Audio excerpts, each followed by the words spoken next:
government officials insist that this... That BNC Live has been following from the beginning. A father continues his mission to find out what happened to his son. Daniel Robinson vanished in the Buckeye Desert. Daniel Robinson went missing in the Buckeye Desert. Urgent plea from a father who has scoured the vast Arizona desert himself. 4-year-old Daniel Robinson. And this is a very, very odd mystery. Daniel Robinson disappeared on June 23rd in the far West Valley. His parents, David and Melissa, need our help. I'm David Robinson, the father of geologist Daniel Cornelius Robinson. His name, Daniel Robinson. And leading the search, not law enforcement, but Daniel's father, David.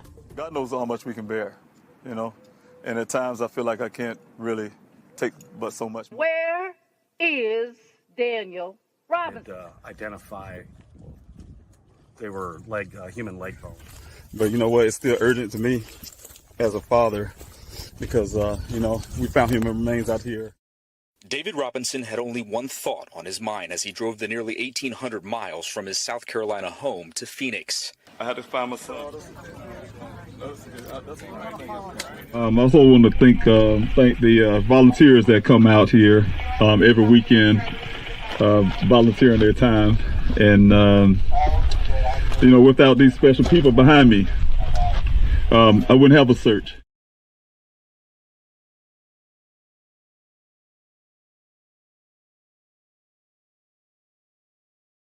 How does a young man vanish off the face of the earth? How does that happen? No record, no sightings, nothing. He's just gone. And when I say a young man, I'm talking about 25-year-old Daniel Robinson. He is the apple of his parents' eye. A young geologist, music lover, good looking, great grades, the works. So why can't we find Daniel? I'm Nancy Grace. This is Crime Stories. And his dad, David Robinson, is using the GoFundMe money to fund his own investigation and the desperate search for his boy, his son, Daniel Robinson, 25 years old. What happened to him? How did he just disappear? David Robinson, sir, thank you so much for being with us. Tell me when you first realized your son just hadn't called in a couple of days, that he was truly missing. Yes, my son, on the 23rd, I did get a call from my daughter. She also lives out in Phoenix. And at times I feel like I can't really take but so much more. But in his weakest times, David says it's the volunteers that provide him strength. You know, everybody know that I call them my extended family.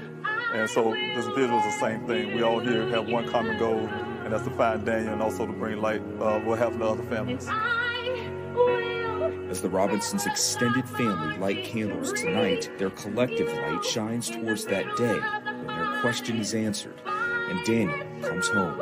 Josh Sanders, 12 News.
When the lights and camera turn off, I will be here. When the interest and conversation fade, I will be here. When there's no one around, a father will do anything it takes to be there for his son, to protect his family.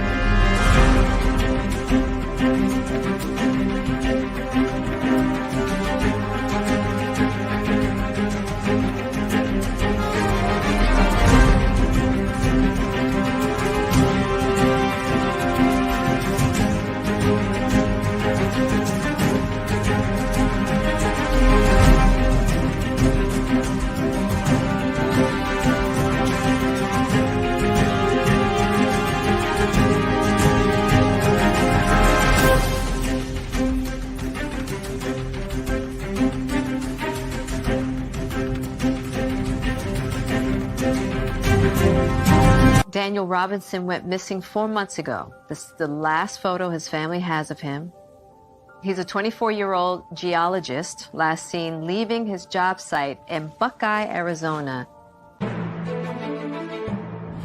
As the Gabby Petito homicide case garners national attention, another young person has been missing for nearly 3 months, and his family is desperate to find him. 24-year-old Daniel Robinson, a geologist, was last seen on the morning of June 23rd, leaving his work site in the desert of Buckeye, Arizona. David Robinson had only one thought on his mind as he drove the nearly 1,800 miles from his South Carolina home to Phoenix. I had to find my son. And you guys know that it's been over a year, and I'm still searching for him. Thank you guys for coming in this morning's Q&A. My name is David Robinson. I'm the father of geologist Daniel Cornelius Robinson, geologist Daniel Cornelius Robinson, who graduated from the College of Charleston in Charleston, South Carolina. My son graduated with honors. My son decided to take his career out into Phoenix, Arizona, where he started his life. He left what I like to say the cradle of his parents, and went out there to Spanish horizons, like I said, making Arizona great. My son went out there and landed his first job with a company called Matrix New World. It's also called Matrix Southwest Groundwater. My son's job entails going out to various well sites all over Arizona to check the viability of these wells. His job is crucial. It's very important to a community. It's very important to the state. As you know, Arizona is a desert state. They need to make sure these wells are producing the kind of water that it needs to support a community. Also, the water had to be drinkable. So his job as well is to get those samples. Those samples have to be tested to make sure the water is drinkable, things like that. They have certain levels where you can dig down into wells. Those wells have to, certain depths would be only for farmland. Some depths, for instance, would be for residential and other things like that. So those wells have to go down in that ground at certain levels to make sure the water is safe for people. And also, so that's my job, my son's job. Very important, very crucial job. But anyway, on June, what he does as well is get assignments from his company. His company, like I say, send him out to various well sites. You get one assignment one day, he may be at one well site. The next day, he may be another. He may do multiple well sites in one day. He may spend the night in another city, like Flagstaff, for instance, Flagstaff, Arizona, using that as an example, to go out to a well site and have to spend a night and do a job and things like that. Sometimes it leads out into the night. So one thing for sure is my son a lot of times meet another representative from a drilling company. It'd probably usually be himself and that one other person, and they go out into these well sites where they assess that well. That's what happened on June 23rd last year. My son had 2 assignments. He went to one well site and then supposedly went to one well site and also the second well site. According to all the information that we had at the time, we was told that my son was supposed to go out to a well site off of Sun Valley Parkway, and that's Cactus Road that's near in Buckeye, Arizona, to meet a worker from a company called Weber. My son worked for Matrix New World. It's also called Matrix Southwest Groundwater, but he met this representative from Weber. That representative by the name of Ken was out at that well site to meet my son. But Ken's story is that my son met him out there on the roadway of Sun Valley Parkway. My son followed him into that well site. Excuse me, guys. Follow him into that well site. They went 1 mile west and 2 miles north where they reached the well site area. According to that worker, Ken, he said that my son spoke with him about the weather. And from that point, my son wanted to leave to go back to Phoenix and shut the job site down, which he then waved at him, which they've been on at the well roughly for 10 or 15 minutes. He said my son drove off around 9:15 and was to never be seen again. As you guys know right here, this is the vehicle, my son's vehicle.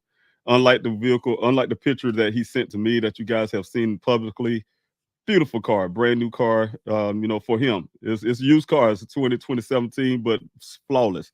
When I say new, I mean it was flawless. That's his new vehicle, and it's flawless. Beautiful vehicle, beautiful color, distinct hood with a painting type deal on the top there. So it's a beautiful vehicle. I see why he enjoyed it, why he loved it. He's very proud of it. He wanted me to drive it. I had plans to be out in Arizona in July last year to drive it for the first time, drive it with him, go hiking with him, and spend time with him and his sister. But this vehicle was found almost 30 days after my son supposedly had drove off from that well site, according to this one worker, that worker Ken. And his vehicle was found here almost 3 miles away from about 3 miles away from the well site, which they supposedly had originally been. And that was almost 30 days after he said my son drove off. According, you guys see right here, the vehicle lying on the side. There's clothing on the ground, and also you can see the sunroof is open there, and some damages, really, really horrible damages to that vehicle. As you guys know, I hired a private investigator. My private investigator found that there was this damage on this vehicle that matched terrain. There was 2 impressions on the windshield, as if somebody was taking blunt objects to beat those windshields on both sides. Also, like I said, there's red transfer paint on the side of the vehicle, the side that's lying down there, you guys, and there's nothing red in the desert. Also, this vehicle is lying across a ravine. You probably can't see it too well. You see a little area right here behind, right there in that little spot where my thumb is here. There's an area right there where water flows. They said it was raining significant within that 30 days of significant rain coming in the desert, and deserts have flash floods. Those floods that come down the ravine here goes south. It comes from north to south. It dumps off into the Hansiyapa River, and that water flows through that ravine, carrying debris, brush, and things like that. If you guys, again, you see it here, you don't see any brush. Excuse my orientation. You don't see any brush or stuff stuck up under that vehicle. It's very clean and clear. So that indicates that there was no obstruction there going down that ravine, meaning the vehicle wasn't there. That's by nature. That's the testimony of nature itself. Also, the rancher who found the vehicle. He found my son's vehicle almost 30 days after he went missing. He was out there to track his cattle. He had free roaming cattle on his land. Those lands out there, he's tracking them. This ravine also leads to a corral. If you go, those cattle go down a corral, down this ravine, which they do, they end up in a corral as well, where they are fed and also captured for market. So the rancher was tracking those cattle according to his testimony, his testimony to myself and my investigator. And the cattle he checked there, the cattle didn't come through yet. The vehicle wasn't there 2 to 3 days before July the 19th. However, he came back on July 19th to check again, and the vehicle was there. He thought in his mind that whatever happened to that vehicle had just happened. Him and the workers was out there yelling for whoever the vehicle belongs to, and they ultimately called Buckeye Police Department, where he said also that he did hear about some type of vehicles some person was being looked for in the vehicle from local news channel. Of course, they identified it through the tags of the vehicle, and that's when the Buckeyes Police Department had come out there. But one thing the guy, he explained to me, he's a 4th generation cattle rancher, and also that's his lands out there. He knows what goes on that land a lot. He's seen a lot of things over the years. He's been raised there and raised in that land. And he's looking at the vehicle, like I say, it was too clean. One of the biggest things that struck him, it was too clean. He was talking about the cattle how if his cattle would have come across that vehicle, they would have been sitting there for a long time. There would have been cow feces all around the area. They would have been licking this vehicle to try to get salt off the vehicle. They also would have been digging with those are big horn cattle. They would have been digging in the vehicle to try to get to the water. There's two untouched cases of water in the vehicle. They would have been trying to get to that water as well. So it's a lot of things like that. But like I said, you guys, you can use common sense, you can use your mind and your brain. The vehicle's lying on the side. According to my investigator, he found that, and also, you guys, I want you guys to understand as well. All the stuff you hear from the Buckeye Police Department came from myself or my investigator. They gave over. They didn't have any information on the black box data. That's beside the point. Only thing I got from the Buckeye Police, the vehicle was driving certain miles per hour. That's all they knew. They gave their information over to my investigator. He read their black box data, which they didn't know how to read, and one came up and understand that it was 11 additional miles on the vehicle. There was an initial crash of the vehicle, and so on and so on. As you guys know, there was 46 initial cycles after the vehicle was crashed, the first crash, 46 times, right? But the Buckeye Police Department wants you to believe that somebody sat in this vehicle while sitting on the side right there, and they cranked that vehicle up 46 times. It was sitting here for 30 days, and they was trying to crank it up for 46 times before I guess my son was supposed to kick his way with a superhuman strength out of the sunroof of the vehicle, kick his way out of the sunroof and escape. But you guys know the theory of the Buckeye Police Department is that according to them, they say, hey, Mr. Robinson, the vehicle flip and roll and twist and all of this crazy, real valid way down that ravine. But the good part is he had a seatbelt on. We know that because of the way it was the seatbelt locked whenever the vehicle's in the accident, as well as that there was no blood in the vehicle. So we believe that he didn't have any injuries. But at the same breath, they said they believe he had a severe brain injury, a head injury. And he kicked his way out of the sunroof. That's the reason why the sunroof's open. He kicked the glass out. That's how they put it. The vehicle don't have a glass, but that's how they told me. He kicked his way out of the glass of the sunroof, and he made his way out. And because of head injury, went through this stint of explaining to me that with a head injury, that causes you to shred your clothes off because you'll think you're hot.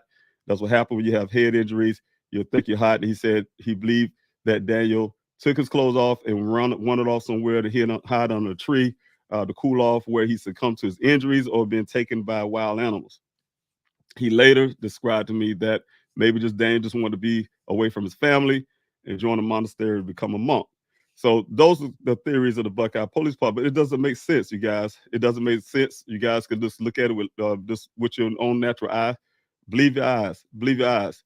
Anytime somebody's clothing is on the ground 3 feet away from the vehicle, anytime there's damages that don't match terrain, there's red transfer paint on the vehicle, there's 46 initial cycles, and the vehicle's lying on the side. It can't be cranked on the side, and nobody would be able to sit in a seat with the seatbelt on or without a seatbelt on and sit there and press a gas pedal and crank that vehicle 46 times.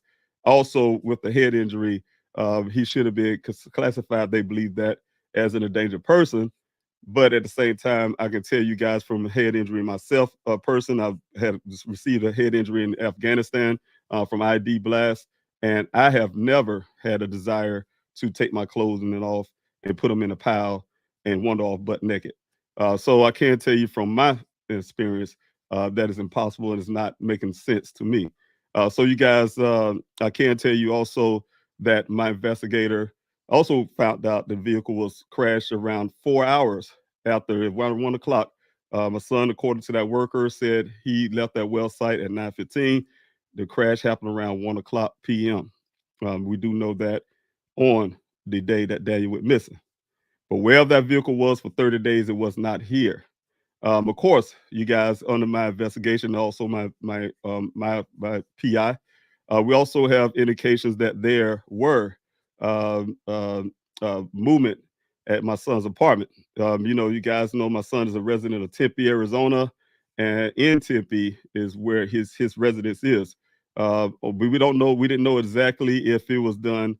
Somebody was in his room looking for something, but the way the drawers are. You guys saw I put a picture up here on the Q&A, and I was reluctant to do so, but I did so because of an episode you guys have seen on Discovery ID, and his mother and his brother was describing how he was in so much pain, and his apartment was reflective of that, and how the ID channel made the trash look like, it was really horrible. And I had to show you guys the actual pictures of his apartments, minus some of the things on the investigation, but had to show you the idea that Daniel was not in no pain. His apartment was immaculate, except for his room, and his room was really messy. And that's the reasons why, is because my investigator felt from evidence that somebody was looking for something. You guys, we didn't know if it happened after Daniel went missing or before, but you guys can understand on Thursday, December the 8th, this last Thursday, you guys, I met with the Tipton Police Department. As you guys know, that I was reaching out to you guys to tell you that there was a law enforcement agency that was doing the forensics on the electronics. That agency, the Tipton Police Department, was able to give us information. It's not conclusive, you guys. I don't have any things I can throw out right now to you guys. Everything. I can't throw out so much because it's not completed. Some things are not completed forensics, but I have to get a report back. But one thing I can tell you from that meeting, I did learn that there was some moving also in his computer. The days that my family and I, nobody had access to Daniel's apartment. The landlords would not allow anybody in, but it was right there around the time this vehicle was showing up. So you guys, somebody was dingling around his computer. It wasn't my investigator. He wasn't hired yet. I didn't have interest to his apartment. My family didn't have no interest to his apartment. But somebody obviously, and that goes along with what we found, that somebody obviously had the key because there was no forced entry, but it was able to get into that apartment and look for something, right? There's also on this computer. So that's the things that are going on with the apartment. So you tie those things in together, you guys, and we hear more. You get more information I'm getting out there about what happened to my son. So some of those things we still had to come to conclusions on that as well. But that's some of the information that's been found out so far.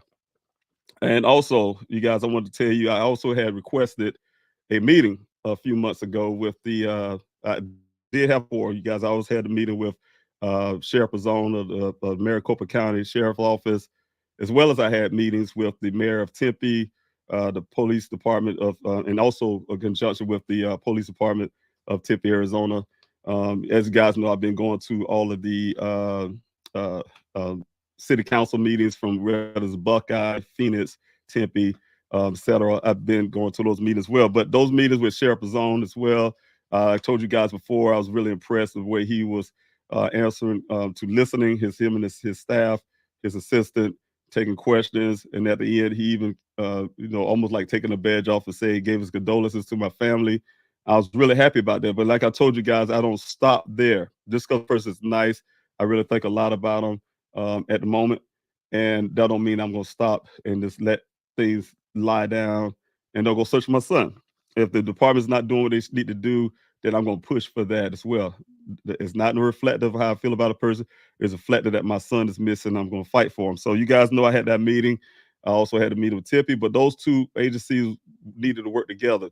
But the way those things, because we already know what happened with Buckeye. Buckeyes have damaged my son's case tremendously from day one. As soon as they said to themselves, they're not going to look for my son, he's a grown man and won't disappear, that was the start of the damage. As soon as they took almost 3 days after my son went missing to go do their first initial search, that's a problem. And then we still don't have a conclusion. I called yesterday, you guys. I have a report number right here. I called yesterday to check on to see if these departments did Phoenix. Firebird actually flew in there. They still can't find it. You guys, I checked with them yesterday. They say, oh, we're still working on it. We're still working on it. They say, hey, we can't find the information that actually happened, but they're still working on it. So I'm really trying to push that information. But like I said, I also reached out to, because we know they did the damage there. So that's the reason why I reached out to Maricopa County. As you guys know, Maricopa County supersedes everything. Buckeyes in Maricopa County, all the cities in between. Phoenix, west of Phoenix is in Maricopa County. East of Phoenix is in Maricopa County. That's Tempe as well. And those are Maricopa County. In other words, the sheriff, the big sheriff, and then he did kind of subscribe that he didn't want to be the big sheriff to come in town and just take Daniel's case, which he can. He has the jurisdiction. He has the know-how. They have the department that has all the forensics, for lack of words, equipment or whatever. The labs. They have the labs and things to do this work. They have the skills. They see from law enforcement. That's why I tell you guys, law enforcement always look out for the blue. They see the damage that the Buckeye Police Department had done in my son's case, and they subscribed that to me, and I could feel that in that conversation I had in that meeting. They could see all of that. That's the reason why he was willing to reach out with Tempe, Arizona, to try to get something going. My son is a resident of Tempe, to get something going, to get a case going, and look into what's really going on in my son's case. I was relying on that. I was relying on a big meeting they promised me. They promised me as a big meeting between myself and Tempe Police Department. I've been waiting for that for almost 5 months, probably a little over 5 months now, or some great time. That never happened. I was really, really disappointed to this day. I was still waiting on that meeting. As you guys know, as I was working with the Tempe Police Department to get the forensics done on just the electronics. It is ironic, though, that the Tempe Police Department decided to do the electronics, to help me with the electronics. It's because it's ironic. It's not ironic to me, but I'm saying it this way. It's ironic because in April, around April this year, the Buckeye Police Department, the only thing, like I say, the only time I hear from them is when they want something from me or they need something from me. They won't speak out or want to give condolence, won't do any all that kind of stuff. But one thing I want to do is explain to you guys, they was looking for the electronics. I was not willing to release anything, and they turned things over to me, but they wanted back. They wanted the phone back. They wanted his personal computer. They wanted just the electronics. They didn't ask for anything else but the electronics. I was like, no, I cannot relinquish that. You guys gave it to me on day one, almost pretty much when that vehicle was found. You're not getting anything. You damaged my son's case. No, it's not going to happen. I've been pushing forward to try to get my son's case moved elsewhere in a competent and a trustworthy department. So, of course, I told him no. But it's ironic. The Tempe Police Department was willing just to do the forensics on the electronics. I've been pushing you guys for all the forensics. I don't just separate no forensics. You guys know I've been asking you guys to help me fund to get forensics done. And I've been looking for everything, not just one thing and one thing. I wanted to get everything done. And that's the way you can find out what happened. We want to make sure they did. Only thing Buckeye Police have done, I found out, is the swab that I requested. You guys see it on the report. I asked them to do fingerprinting and on that vehicle, and they held it for a couple more days to do the fingerprinting, and then then I had it towed out of there with my investigator. They say they had swab, but they had nothing to compare it against. You guys, they never been to his apartment to get anything, no toothbrushes, no anything to compare in the swab to. After all this, over a year now, because they don't deem my son's case as a criminal case, they are not looking for nothing. So they did some swab only for my request, but whether it was sitting in their lab in their closet or something, I don't know. But they say they did it. I didn't have no proof they actually did that.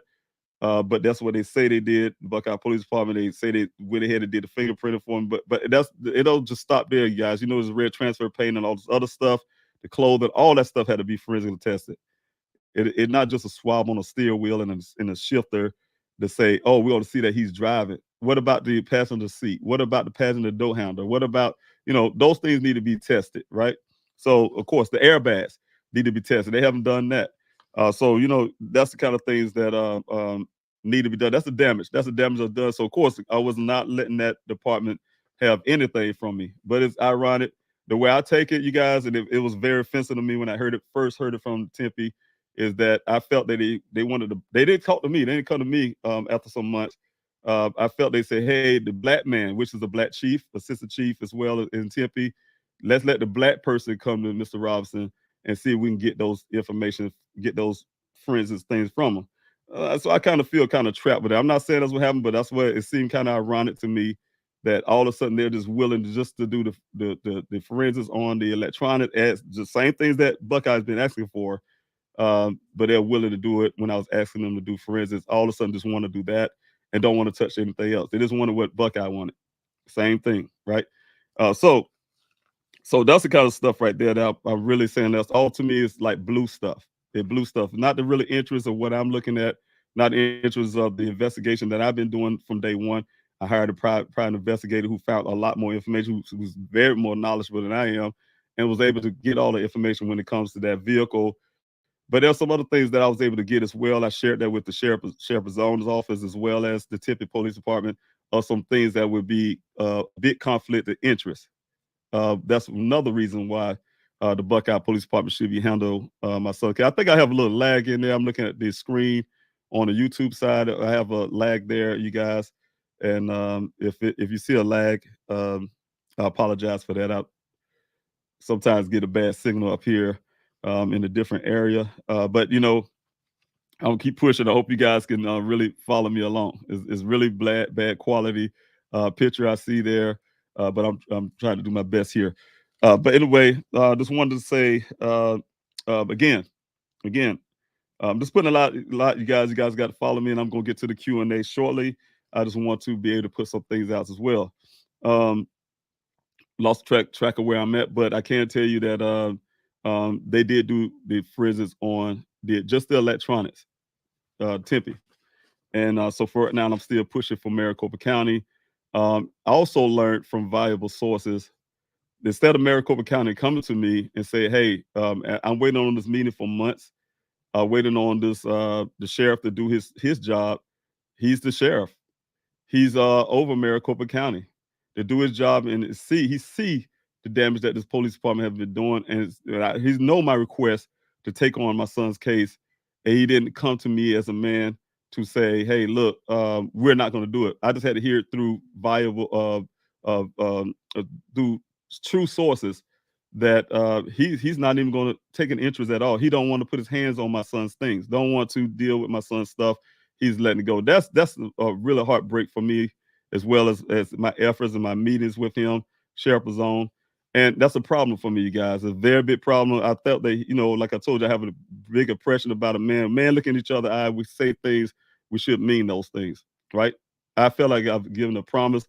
I felt like I was giving some leeway, and then he didn't come to me directly. He didn't even suggest anybody to come to tell me anything, but I had to find out through a different source, valuable source, that he's not even going to do anything. Not going to do anything. So those are the kind of things, you guys, I want to put out this morning, and I will start off with this. You guys see right here on the bottom of the screen, well, right here on the screen here, if you would like to call daily and demand that Maricopa County do their jurisdictional responsibility by taking on my son's case, and case from an incompetent police department. That's what I want to put there. An incompetent police department, the number is right here. You know what I'm saying? If you led to do those things, please do so. And so, you know, one of the things I am doing as well is keep pushing that my son's case be pulled out of Buckeye. Or they just start, and the crazy part is they don't have to get a case from Buckeye. That's his jurisdiction. He can start his own investigation. You guys know that everything that Buckeye have, I have it, information-wise. I even explained to the Tipline Police Department at one time, this is Buckeye. Buckeye, everything I've done since I've been in Arizona, you guys, they try to take credit for. I once had a volunteer call me, send me a message, Mr. Rawson. No, they check the things like the Maricopa County Examiner's Office. They check those things out, those databases and things like people come to me all the time with those things. Mr. Robinson, they have a Buckeyes taking claim for the skull that was found out there in the desert, the human remains that was found out. And I'm like, what, really? And we go look up those things, and yes, it said the Buckeye Police Department found human remains on blah, blah, blah, and this and that. Buckeye Police Department haven't found a construction cone. I use that a lot. They haven't found a construction cone out there. They damn sure they found my son's vehicle. They didn't find anything of value. The Buckeye Police Department have not found anything. It's very offensive to me. And the reason why it's offensive to me, because I've been out there with the volunteers. Volunteers have put their sweat, blood, and tears out there in the desert. We out there in 118 degrees weather, bringing closures to other families, finding those human remains. We found the skulls out there through my searches. So I called the Maricopa County Examiner's Office, and I told them it's a falsifying report. This is not accurate. You guys need to fix that. They did. I still have that email to today, a letter that says they apologized and they corrected it. I went back and checked, and they corrected it. It was done through my desert searches. Those remains was found Buckeye haven't found anything, but they would take credit for it. You guys, people think the police department should find things. They let you know what they really was doing when they're out there in the desert, wasn't looking for nothing. So we was able to find, but I'm saying they take a lot of credit to a point where I had the detective to call me, my investigator. I've been doing road trips, going out to Sedona and things like that, following tips and leads, right? Buckeye Police Department called me and tell me our own story. We did it like 2 months prior to him calling me and say, "Hell," I said, "What's going on? What y'all doing?" Yeah, we just follow tip in Flagstaff. I'm at the grocery store. But I'm like, why are you telling my own story? He telling us our own story, but he made it sound like he's doing it, like that type deal. So that's the kind of thing what I'm saying, you guys. And I realized I was working for Buckeye, meaning that everything I'm doing as an investigator, everything my investigator was doing at the time, they were taking credit. They was getting the information and use that information, right? Instead of going out there and doing it themselves. I had my tip line, you guys see strolling on the bottom of the screen, the tip line there. I had a Buckeye attached to that. So somebody was called in to do a tip. It was attached to that, but I'm paying the money. Also, I had the Buckeye Police Department attached to my website. We go out there to the deserts where we found those human remains. How we knew there was human remains is because we at my website, I have the volunteers to upload those pictures and the coordinates to the website, and automatically my investigator get a copy, the Buckeye Police Department get a copy, and I get a copy from my own records. And make a long story short, I cut them off, not from the searches, because we need them. We need the medical examiner's office to be able to say those human or not.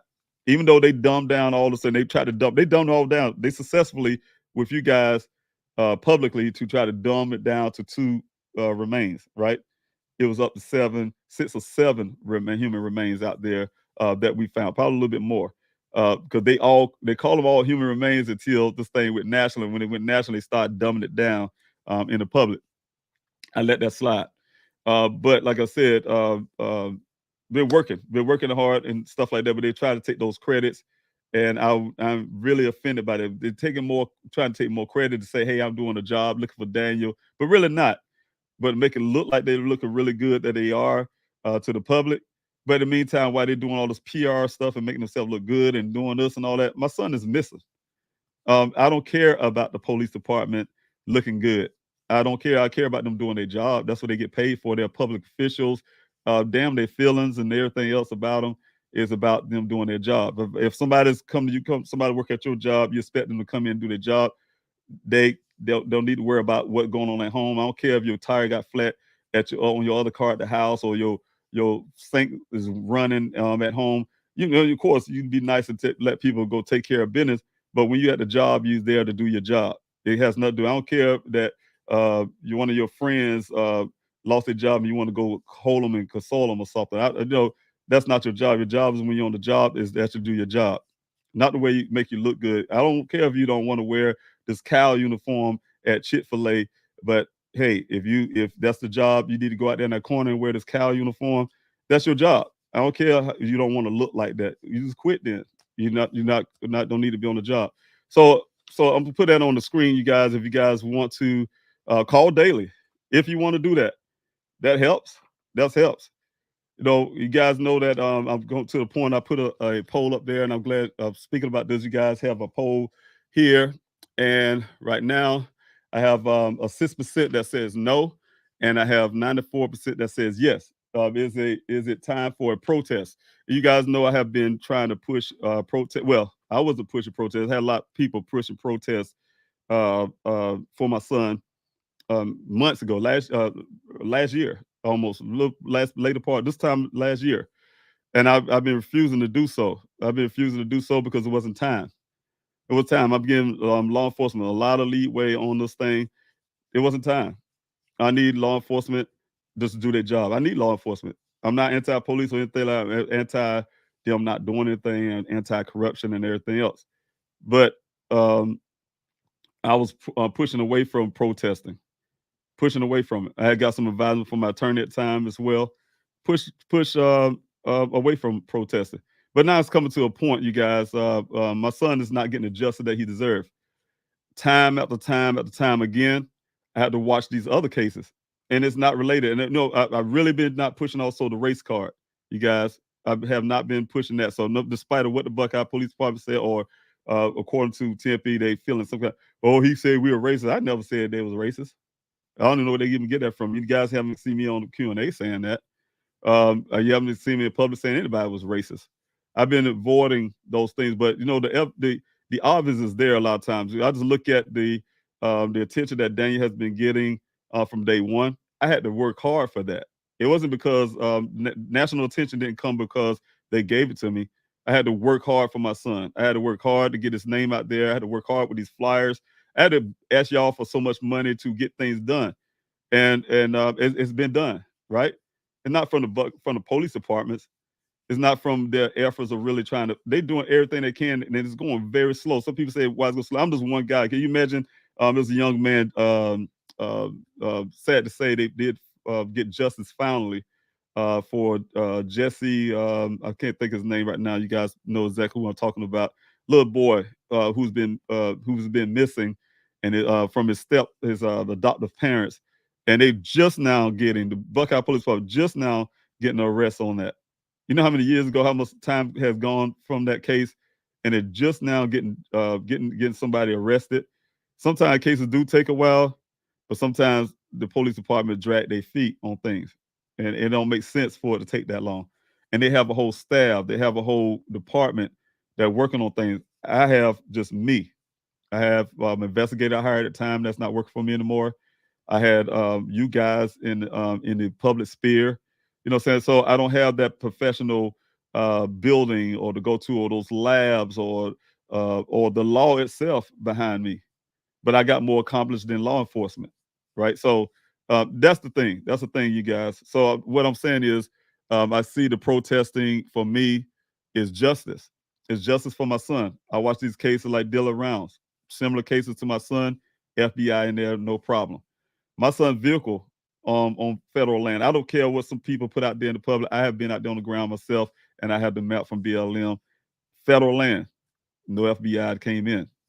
I'm begging. I had to beg, you guys. Months later, almost a year later, sending in a request to the Buckeye Police Department, well ahead before a year mark, or a half a year mark, send a request through the Buckeye Police Department to have the FBI come in and do a case review. They did that case review behind my back. My attorney requested I was there. She was there as well, or just me alone. And they did it behind my back. And then you guys know the story. They said the FBI felt that, Mr. Robinson, you're doing such a great job on your own. We don't need to come in. According to the Buckeye Police, they admitting that I'm better than law enforcement. I'm doing a better job than law enforcement. And so I don't really want to believe that. I don't believe the FBI say that because they're FBI. But according to the Buckeye Police Department, that's what they're saying. I'm better than the FBI as well. I'm out here on the ground, right? So of course, you guys, protesting is one of my next outlets, and sources of the two places that I have in mind. But one in particular is the sheriff's office. He's an elected official. It's his job. He's getting close, and I'm telling you, and I'm saying this to Sheriff Zone. I'm not going anywhere. My son's not found. I'm not going anywhere out of Phoenix, and I will be there when it's time for him to get reelected. I will be pushing for something different. I will be pushing for that. I will get everybody mobilized, and I will get everybody hyped up because it's so much things we already know that came up in the news about him as well. I'm not going to bring it up because it's unrelated to my son for now. But those things are some of the reasons why I can't say if I want to push the race thing, I'm validated, you guys. I am validated, but I try my best not to. I could push that because certain cases I handle a lot different. In the media coverage, of course, you guys know I had to fight for that, where some families would get it just like a blink of an eye without even trying. But we don't get those kind of attention. We have to fight for our attention. So the thing is, I can't push those angles, and those angles are true. I want to be pushing it for no leverage. I push it because they are true. I just don't talk about it. I try my best to try to do things in a different way, but it's there. Its existence is there. And some of those things I may have to start describing and start talking about just a little and kind of graduate towards that to get those things out there in the public as well. So I still see the polls moving. It's 94 to 6% no. And but most people are in favor of the protest. It is time for the protest. I really believe that. I really believe that as well.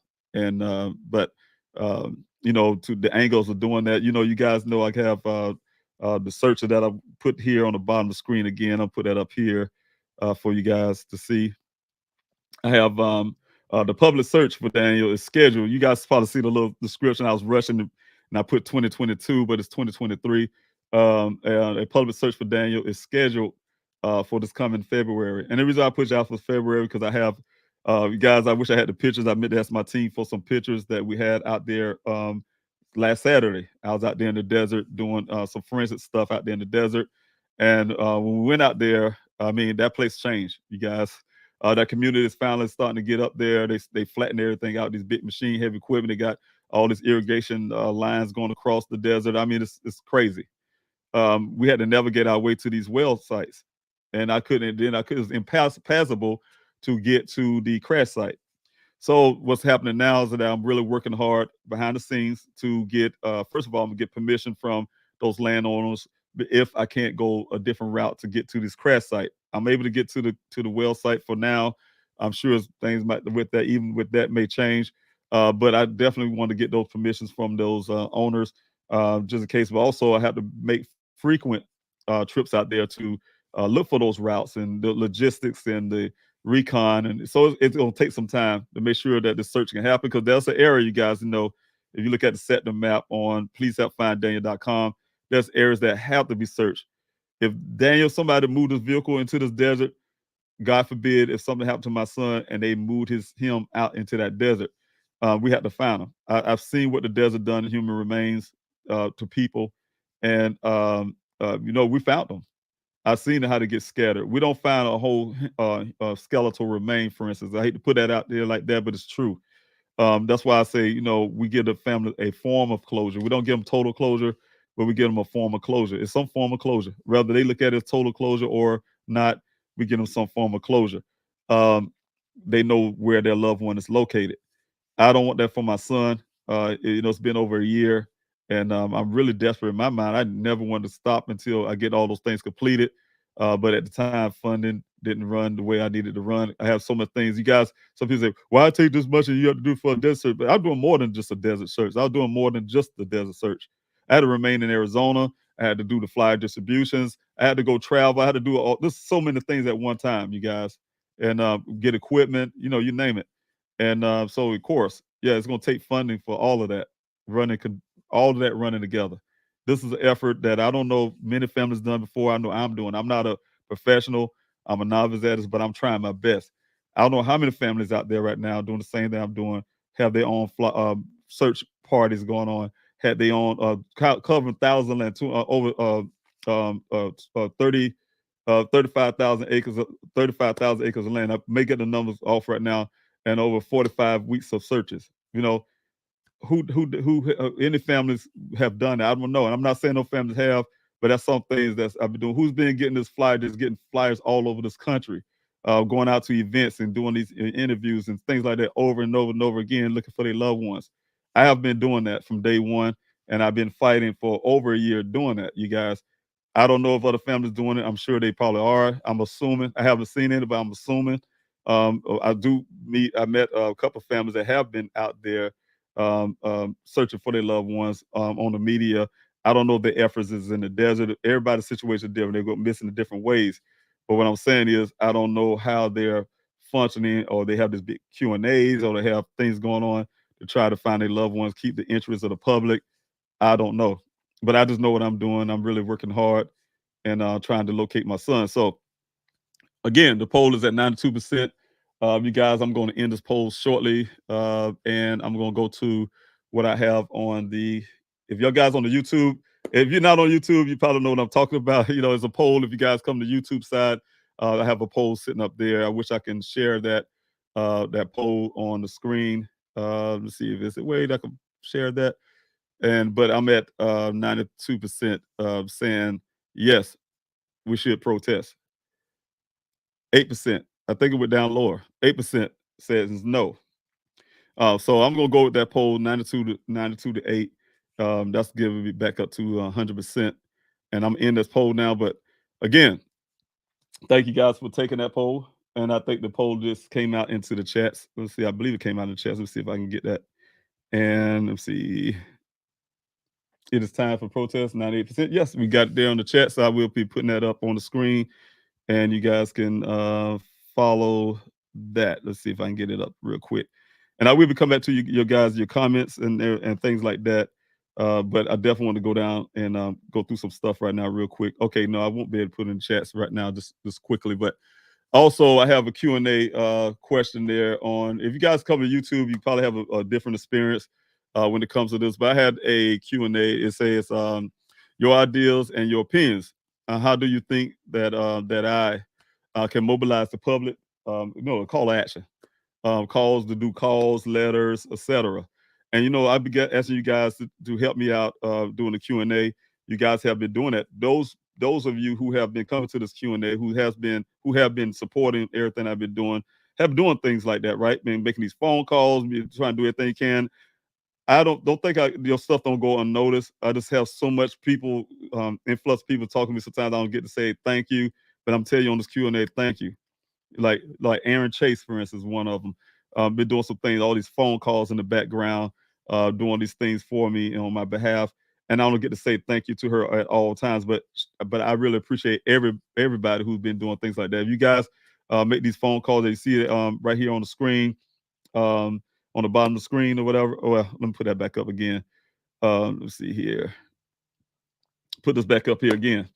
If you guys have been doing things like what I have here on the screen, thank you. I want to say thank you. But what I'm asking you to do right now is also a call to action to get other people to do the same. Others, your family, friends. It takes everybody. Take a village, take a country, take everybody. It's been over a year, you guys. I've been fighting for certain things. It's been over a year. I've been over 6 months that I've been fighting for Maricopa County to do the right thing as well as they can. They have authority. They can do so. Take on my son's case, and then I find out without him telling me, and I'm believing in this department, that he's not even going to do anything. He don't want to do anything, right? The way it kind of been put out to me. He's choosing not to do anything, right? So I'm choosing to protest. I'm choosing to make hell, right? I'm choosing all of that, right? So the thing is, for me, so the thing is, you guys support that as well. That's the reason why I had to poll, and I'm starting to gear things up towards those type protests. Immediately when I heard that thing, you guys, last week on the 8th, when I heard that Sheriff Pazone had those thoughts and feelings, I was gonna take my little sign. If you guys, I wasn't getting things geared up for this holiday coming up. I had to be with my family. I was have my sign out there, and my goal is to go out there by myself. You guys can see along. You guys can join in, and next thing you know, I have all this big crowd of people protesting with me, and that's the goal. That's the goal. An everyday deal. Everyday deal. Everyday deal. That's the reason why I'm saying that, guys. To make it where you just can come is a walk-in type protest. So be able to put a lot of noise in front of that department and to have them do the right thing and take on my son's case. Have the jurisdiction. It's not taking, law enforcement like to hide behind jurisdiction when they don't want to do something. Well, ain't my jurisdiction. I said that in a meeting with Tempe the other day.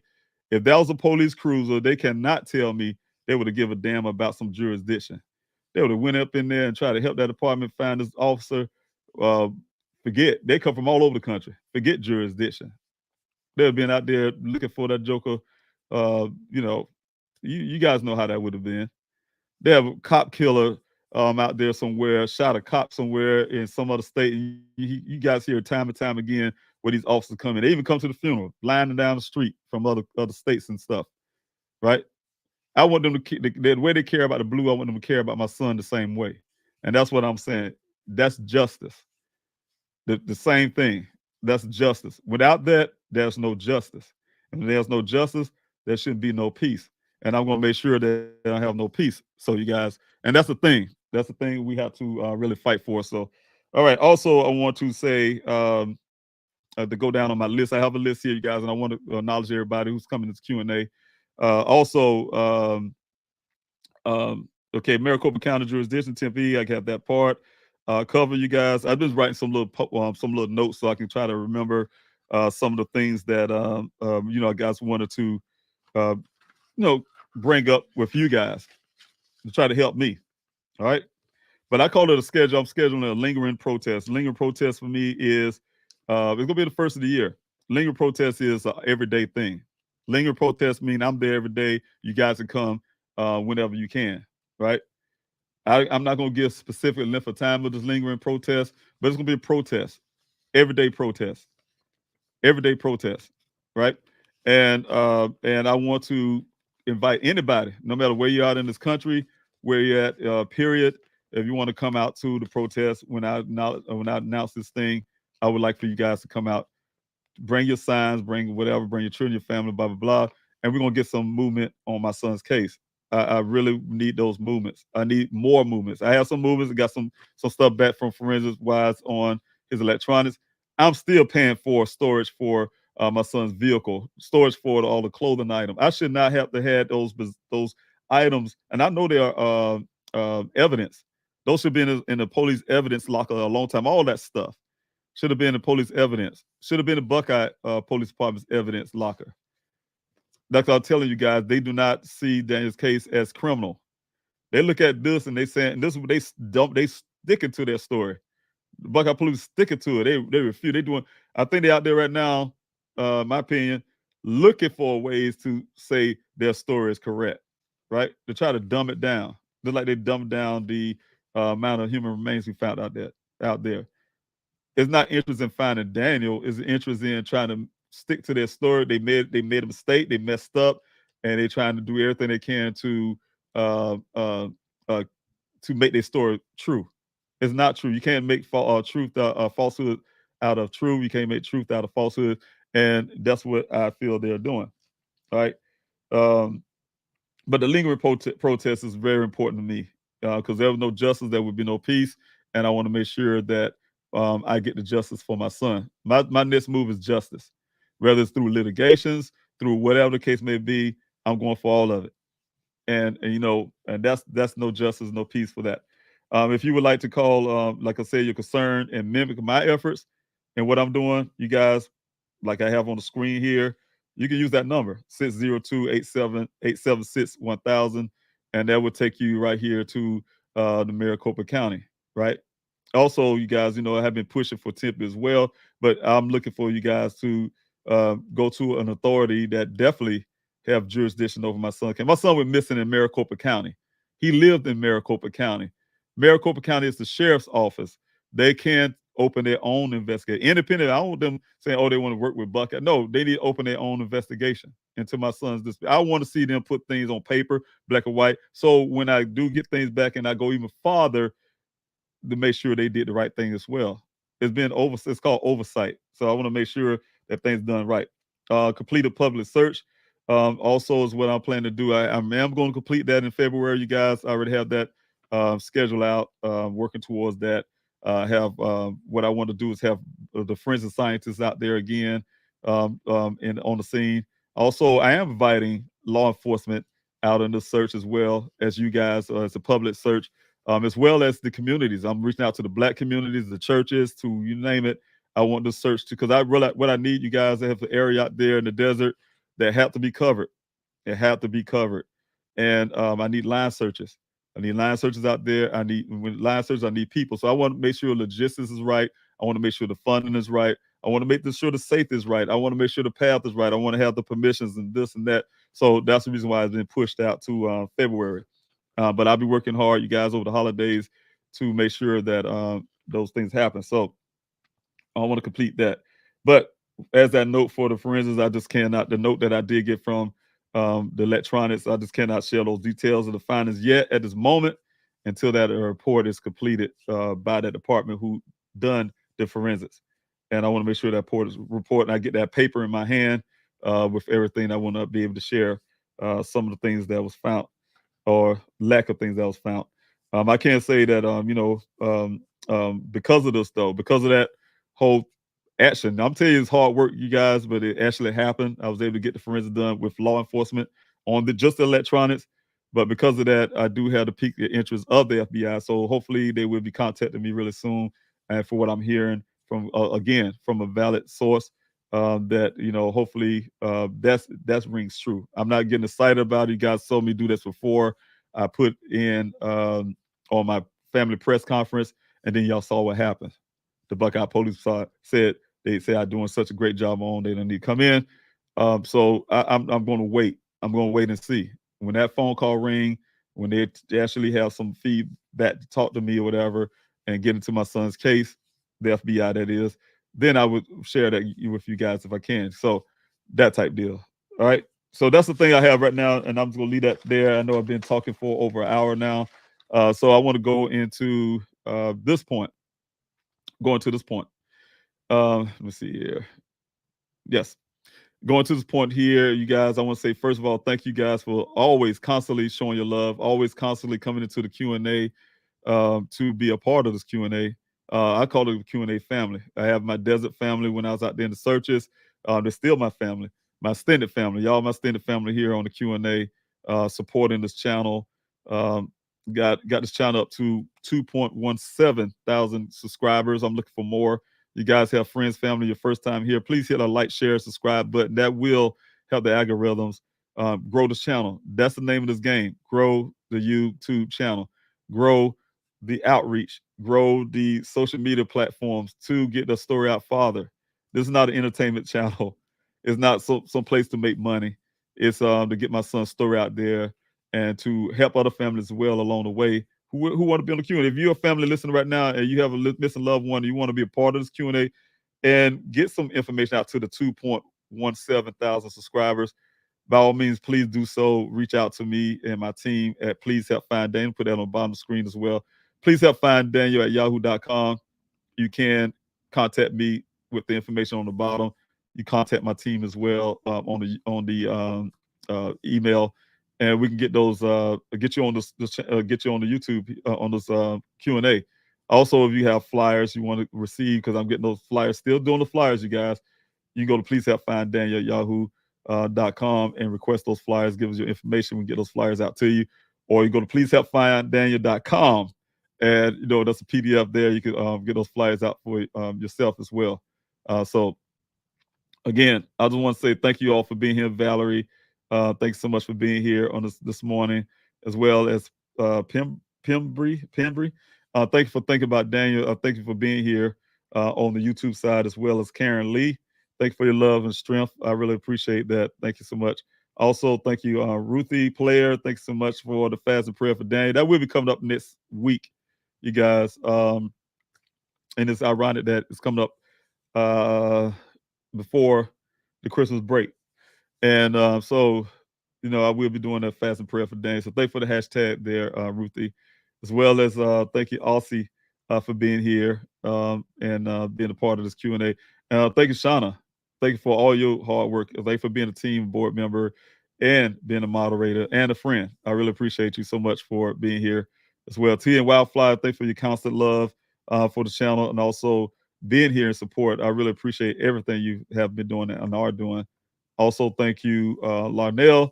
Thank you for being a board member as well, team and friend, a good friend. I really appreciate that as well for you coming in, supporting supporting me and supporting this channel and my efforts to find Daniel, and always being a team player. I do have a question here from Storm. Thank you, Storm, for being here. Yes, again, you guys, thank you, Storm, for putting that Q there. If you guys have a question, that's what the Q&A is for. You guys have a question, please put the capital letter Q, question mark, or the word question before your question. That'll help me as I'm coming down the comment section, and I can find your questions and I can answer those accordingly. Have you hired a private investigator? And if so, did anything come of it? Yes, I have. This vehicle prompted my hiring of an investigator. I didn't hire one up front. I was doing searches out there in the desert for weeks before this vehicle showed up. And, what prompted that private investigator is the theory of the Buckeye Police Department. That ludicrous theory that they have that they dumbed down. As you guys know, after I hired my investigator, they even hired their own just to rebut. They don't like the findings of my investigator that suggest foul play. So to keep it from being foul play, they hired their own investigator to rebut his story, his findings. And his story, his findings, the fact finding, the hard evidence, the physical evidence. They rebutted that to make sure that it stays just a missing person case. right? So yes, I did hire a private investigator. He no longer worked with me. Of course, he did his job, and he's an accident reconstruction, and that's this vehicle, and so he did his job on the vehicle very well. That's where his expertise lies, and so of course, I did have a second and partially a third investigator as well, and I was advised at this point I didn't need any more private investigator from the private investigator, except for one that's still partially there. My son's, for instance, this private investigator, I never named him. He's still there, and he's also have my son in a database to help find him, face recognition type deal. So he's doing some things in the background to make sure my son wasn't a victim of human trafficking and things like that. So that's what his job is. But I have the other investigator who also gave me his job was just to give me advisement on what to go look for, the questions to ask, and things like that. So he's not there anymore anyway. So at this point, he even told me I don't need it at this point. So that's where I'm at on the private investigators, you guys. So thanks so much, Storm, and thanks for the good morning. I really appreciate it. And also, thank you, Sean, for putting this up. Is your thinking cap on? What are your opinions on Mr. Robinson? Questions mobilizing. On a second here. What are your opinions on the question of mobilizing the public action? And that's what I'm saying, you guys. If you guys have any comments on that, you can also put big capital letter C, right? Well, let me say, put a big capital letter C and say, I want this comment. That way I know which comment is which. Also, well, just put a capital letter C and you say, signify that you want to comment on that question that I had put up there, you guys. Saying your opinions on how do you think I could mobilize even yourself to do some call to action, some things that I'm trying to do. Like I said, from writing those letters to making those phone calls, making some appearances, whatever the case may be. If you guys have some ideas, like I said, this is a one-man show. I have a team. My team is very capable, wonderful people, loving people, but we love opinions as well from you guys. You guys have, when I have, like on my introduction, I would not even have to search if it wasn't for you guys. I can't search the desert by myself, so I need the help of everybody. We're a team player. Everybody together, we're a team. Thank you, Anissa, so much again. You always put a smile on my face every time with the super chats. I really appreciate that. Thank you so much for your love. You and your husband, you're two wonderful people. Constantly, every time I come Q&A, you always make sure I get that smile. You have been supporting this channel. You keep continuously putting the super chats up there, and I really appreciate it. Donating, and I really appreciate it that you believe in everything I'm doing here and also fighting with me and everybody else fighting to find my son. So thank you. I really appreciate it. And the question here that you have, you guys, just like Nissa have here, the question, put the word question there, capital letter Q, a question mark. The question is, have you ever checked his credit report for any hits of activity? Not his credit report, but his bank statements, his bank account. Daniel's account didn't move. Only movement Daniel will have on his account is recurring bills, and I don't know how to turn those off. Like things like, for instance, his car wash, and he like to keep that vehicle clean. I mean, he had cleaned the supplies in the vehicle. He keep his car very clean, and so I guess once he get it dirty, he go back and clean his car because he had like a lot of cleaning equipment and stuff in his car. But he have also a subscription, for instance, to the car wash.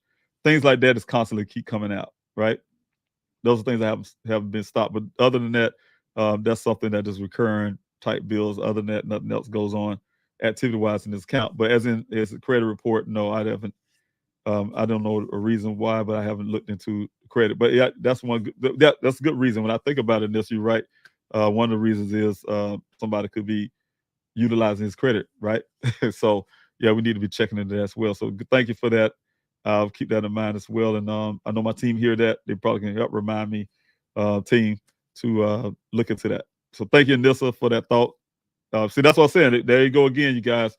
If it don't take for you guys, I'm just one person. Even though we're a team, we can't think of everything. You guys come up with some things like Anissa did just now to make you think, like, yeah, like She Rose Nation did when the guy said we thought it was the second person that seen my son last, and he saw him through the rifle, and he's a federal law enforcement officer and all this stuff. And she was like, hey, this is a simple question on this Q&A, like you have here, Nissa. How can my son point out anything to somebody else, his first time ever been out there in the desert, in that desert. How you gonna point him and say, hey, no, you go target practice over there? He never been out there. So that made that guy a suspect. Just because he came out. But Buckeye said it validated the story. But my son would not know that it's common sense. So anything that's common sense is common sense, you guys.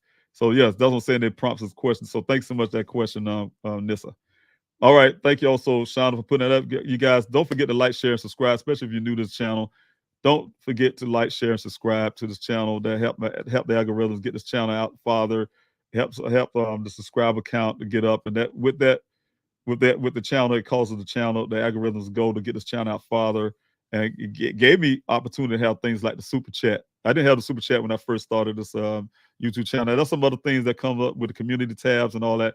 I just don't know how to use it all yet, or I don't have the time to really do it right now.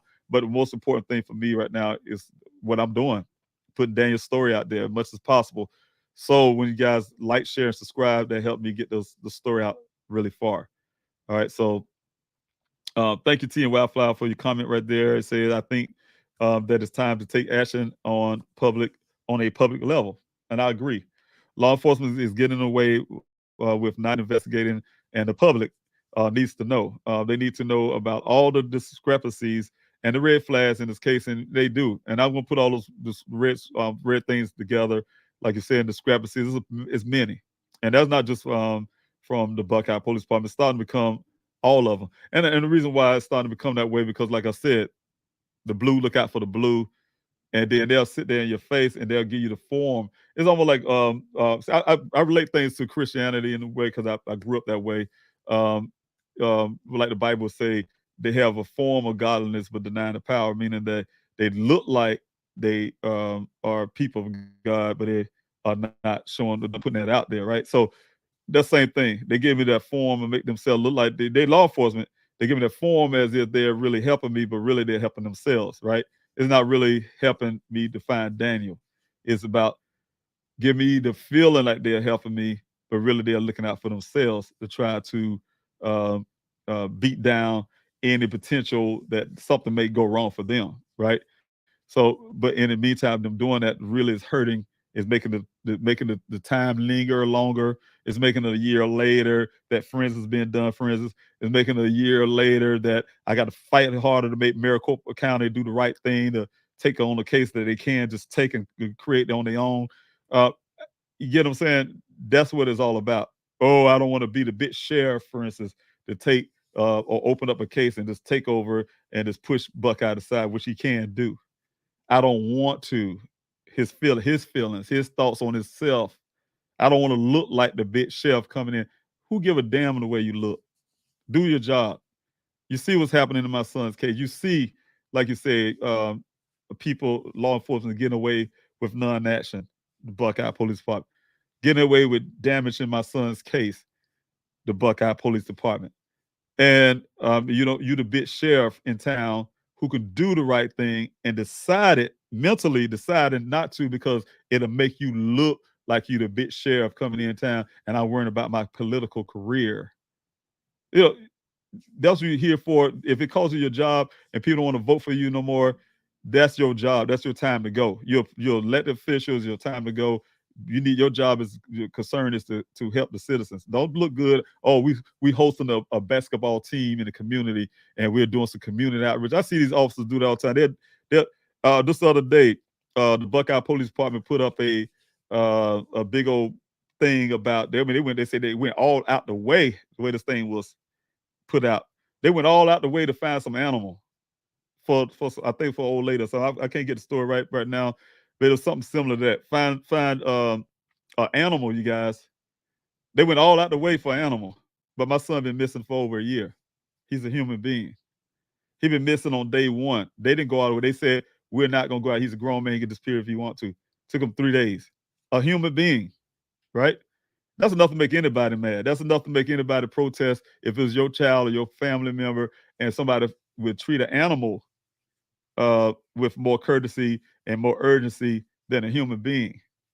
It says a lot, man. It says a lot. That's all about them looking good. Yeah, I'm doing this in the community. I got this old lady or whoever, and we found their animal, and they hold a little animal in the hand. And, Like, hold my son in your hand. Go find my go find my son. Excuse me, guys. Go find my son. Right? Go find my son. So, those thoughts right there just make me angry. Thank you, Team Wildflower, for your question. I need to move on because I will get angry. Matthews, Verls, thank you so much for being here. Thank you for your question. Was his keys found? Keys retrieved? Yes, it was. It was in the vehicle. It's two things I look at, Daniel. Some people say, yeah, but I found it later. This is my opinion because I guess this is the way I do it. I keep my key fob in my pocket. I open my door. The car know that I'm opening the door because I got key fob in my pocket. It's in my pocket. I just push start on my vehicle and go.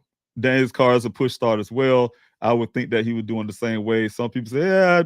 Well, I hear women say it more so. I just don't want to dig in my pocket. I just keep the key and I throw it in the cup holder or something, I guess, and take it out. So I have to take keys out of my pocket and open my house door or whatever the case may be.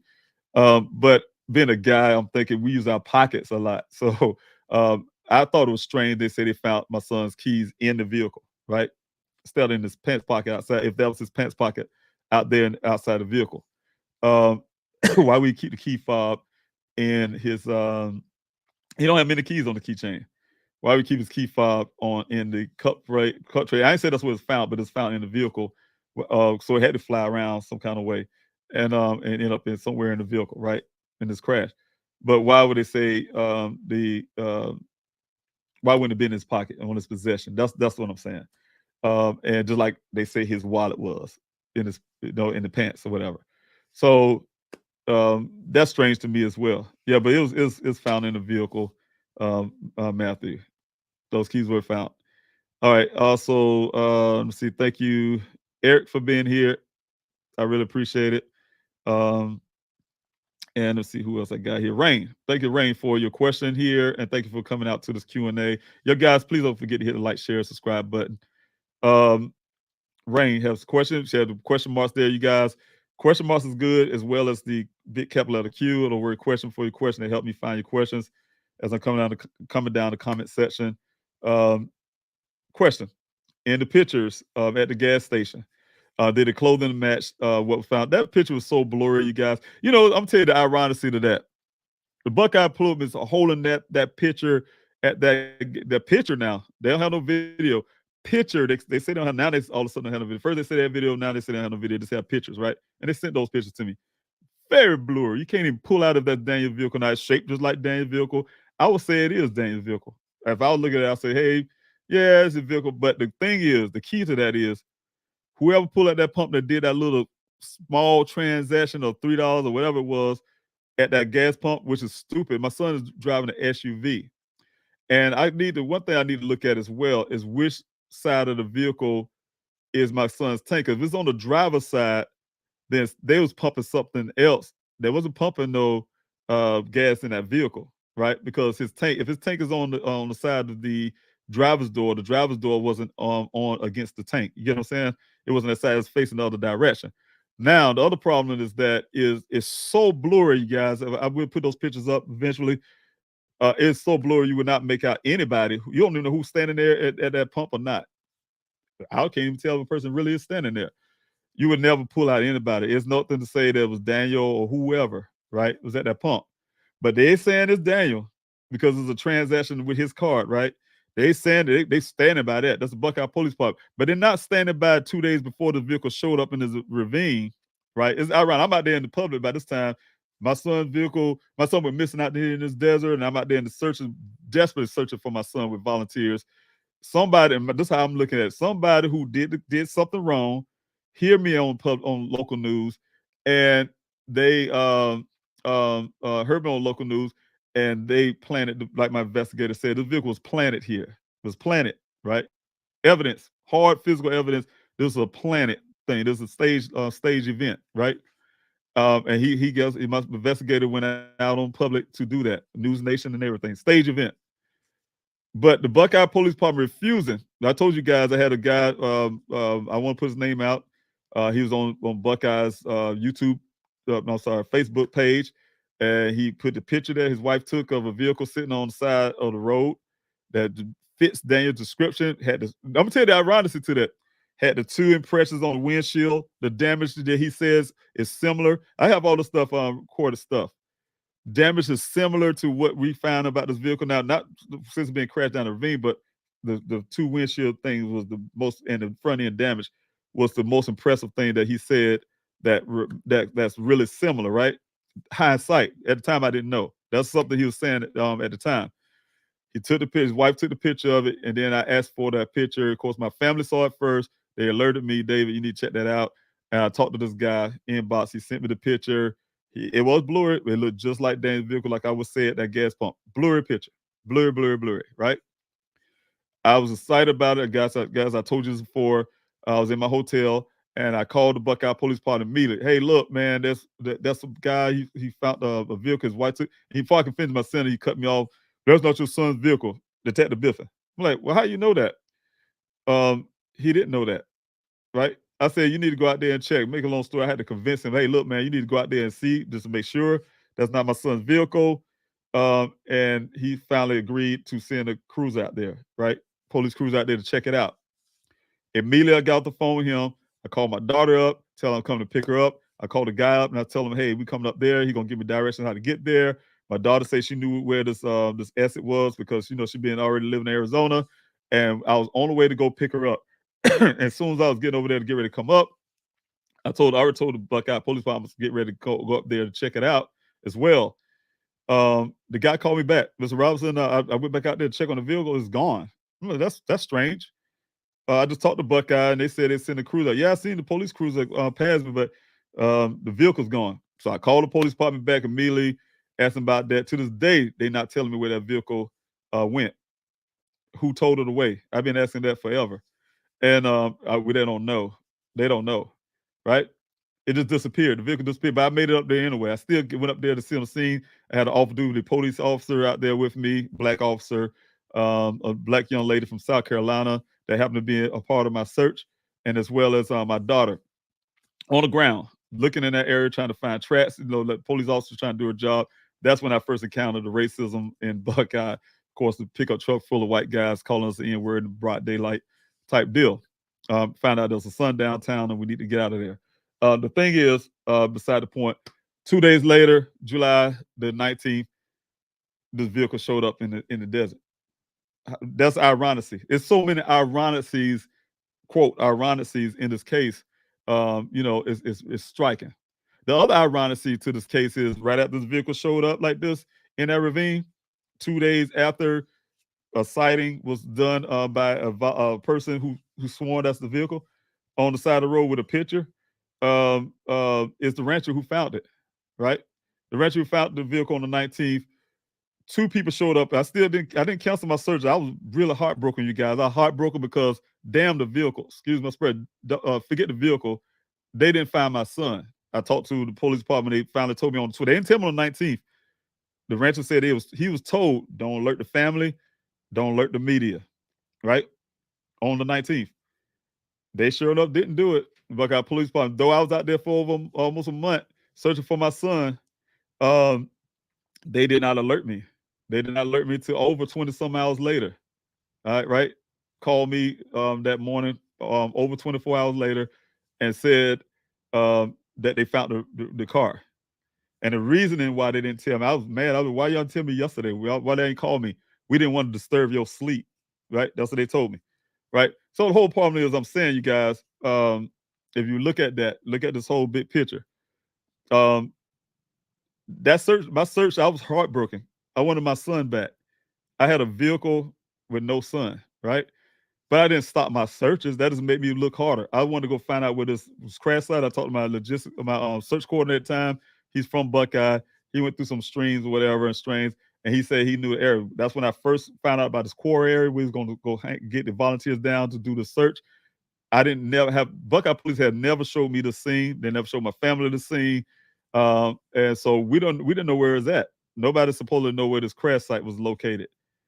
However, my coordinator, for whatever streams, I know the reasons why now. You go hindsight, you guys. There's a lot to the story, and then y'all guys will hear about a lot coming up one day. But he had some channels, I'll just put it that way, to know about that quarry area that we still utilize to do as a staging area for the volunteers. I was out there waiting on him, and lo and behold, two things happened that day. That Saturday, right after this vehicle showed up in that ravine. That Saturday, I still had that search going, you guys. Two things happened. Chief Hall showed up on that search. Just showed up. He grandstand, like I told you. You guys know the story. Grandstand and had all us falling disrespectful to me and my daughter. Had everybody, hey, y'all want to see what this vehicle? I mean, he's yelling. Y'all want to see what this vehicle was found? Come on, follow me. You know, we walking out. I got videos of all this stuff, you guys. And grandstand about cartel stuff. He showed up doing this little thing. I'll tell you the story again eventually. But then also the rancher showed up, right? On that Saturday. That's the only time. That's the only time those two people. That's the first and only time they ever came out to my searches. The first and only. He didn't come out to the search or do any work. I take it as I was getting sold a story, right? Hey, Chief Hall's pointing to the wrong place and talking about this, blah, blah, blah. Then the rancher had come in and corrected him. I don't know why Chief Hall saying it happened right here. And he pointed out, and then Chief Hall turned red in the face, got quiet, walked past us. We got back in his vehicle, cruise or whatever, and took off, never be seen again. Rancher pointed out to us, same thing. About pictures, took off, never be seen again, right? Until the rancher, of course, came back again to give me the pictures and as well as sit and do an interview with my investigator and I. So the thing is, that's the two things, the ironicities. I'm saying you got to think about all of this stuff. Put all that stuff together, you guys. Ironicities to this whole entire case. But the FBI don't want to come in, according to the Buckeye Police Department.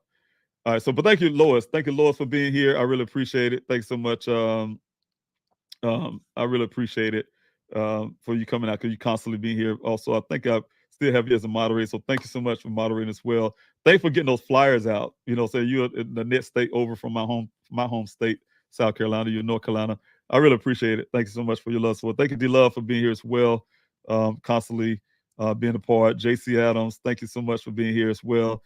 I really thank you for your prayers as well. Excuse me. Thank you, Angela Myers. Thanks so much for being here. Yes. And I thank you, Angela. Yes, Arizona has been good. It's been good. I've been there, and it's amazing to have over 40-some weeks of searches, 45 weeks of searches, and still have people supporting as well as coming out in that searches, and also coming to all those acres of land. So I really appreciate you guys for being there, Arizonians. All right, so let's see here. If I have Shauna, stay up to date on Daniel's case.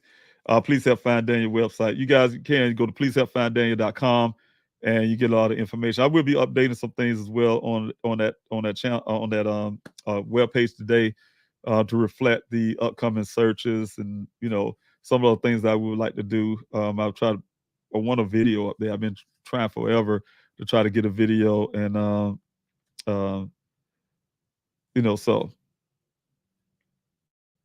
Okay, I do see Angela put something here, and I think I'm just going to put it up there so I can read it. He's not called one call Paul for nothing from the street days. Okay, and I'm trying to see where that come from, but that sounds familiar. So, all right. And you guys have any more questions, please, by all means, put the word question there, the capital letter Q or question marks before your question. That'll help me as I'm coming down the comment section. And I will, get to your questions. So thank you, Larnell, for putting that in, because it's true. The level of disrespect shown by law enforcement is beyond insulting in a case like this. The Buckeye Police Department, and I know they are tuning in. They told me they listen to my Q&A. So again, welcome, Buckeye. Thank you so much. If you can please put a capital letter Q, question mark, or anything before your question. You just ask a question, and I can see Buckeye or your official. If you're official for the Buckeye Police Department, please let us know that and ask your question. They'll tune in. Show more compassion and interest for a missing dog than they do for Daniel, and that's true.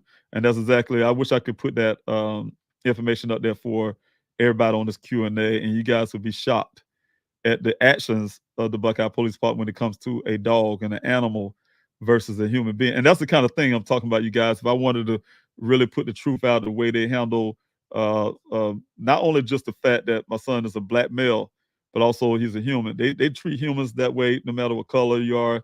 But at the same time, to triple down on that, my son is a black male. And so some of those things, you look at the way they handle a lot of these cases, the ones that took a long time, like this Jesse case, for instance, to get certain things done, you'll see the discrepancies in those type deals. Things that should have been done a long time ago. It shouldn't take that long from a department who's really trying to find something, right? Especially when the evidence. I find things that they don't. I was listening to the briefing the other day, you guys, and I just listened, but I didn't really want to comment. The things I was hearing on certain things, I already knew those answers. I already have those written down. I already have the details of that. Some things that was found about my son's electronic, I already know that. I already, did the research and I already had some things looked into. So the thing is, I'm saying, you guys, it just stuns me. It just stuns me that, like Larnell says, the interest is not really there. So thank you also. I see here, Paige, I'm going to read this as well. My heart goes out to you, David, your family, and all the volunteers who have helped search for your son, Daniel. May God be with you all, and may you get answers. I've seen a story about your son on ID channel, and I really appreciate ID, you guys, and you guys know how I feel about the episode, but I really appreciate that because a lot of people, I've been getting a lot of feedback from that. I wish I could help, but I'm in California. I wish you can help Paige by sharing. Just share Dan's story. If you want some flyers, we can send flyers to you. You can also go to pleasehelpfinddan.com and print flyers if you'd like to. It's a lot of ways you can help from California, and I really appreciate it. Just go to Please Help. You want to be an ambassador, you can also do that. So it's so much stuff. You can sign the petition. Don't forget about the petition, you guys. Sign a petition, make those phone calls, Paige. It's a lot of things you can do if you want to. I really, truly would appreciate those as well. I wish you and all the best, and I'll continue to pray for y'all. Have a Merry Christmas, and God bless you, and for helping to find Daniel. Yes, thank you so much, and Merry Christmas to you as well. You and your family, just enjoy your family time. That's important. Family is important, you guys. Make sure that you always tell your family a person you love, that you love them before you leave the house. Don't let the sun go down on your wrath. Take care of unfinished business. If you got any angers or whatever the case may be, settle those things quickly, because you may not ever have a chance to ever say I'm sorry, or to be able to tell that person you love them. So don't take things like that for granted. We can do it for a while and get away with it a lot, but it'll take this one time. This one time your person become missing, something happened, and you will not be able to say certain things ever again. I lost a best friend a few weeks ago now, of over 20-some years. I still, to right now, just the other day, I forget that he's passed. And I said, oh, man, I got to call Andy. Oh, I got to go, I got to tell him this. Then I had to think, I don't have Andy in my life anymore, over 20-some years. A bit significant part of my life, best friend. And so things can happen quick. It can happen really quick, fast, unexpectedly. And, then you won't be able to,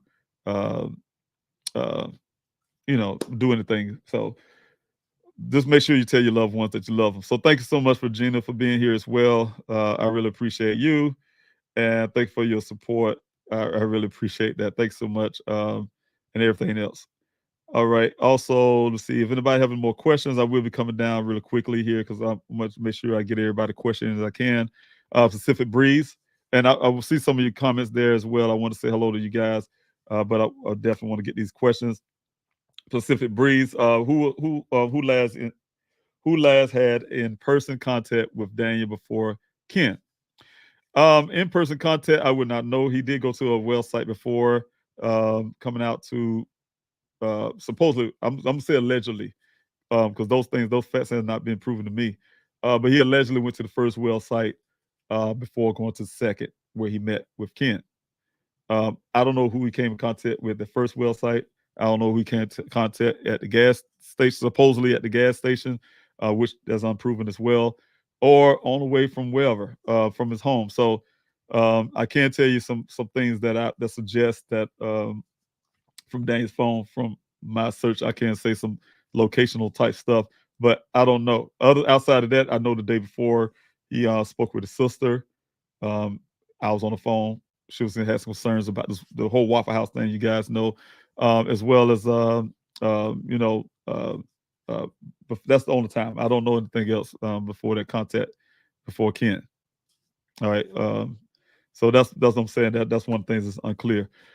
Also, thanks so much for that question. And let's see here. Yes, I'm gonna keep putting people on blast. I'm putting everybody on blast that I can.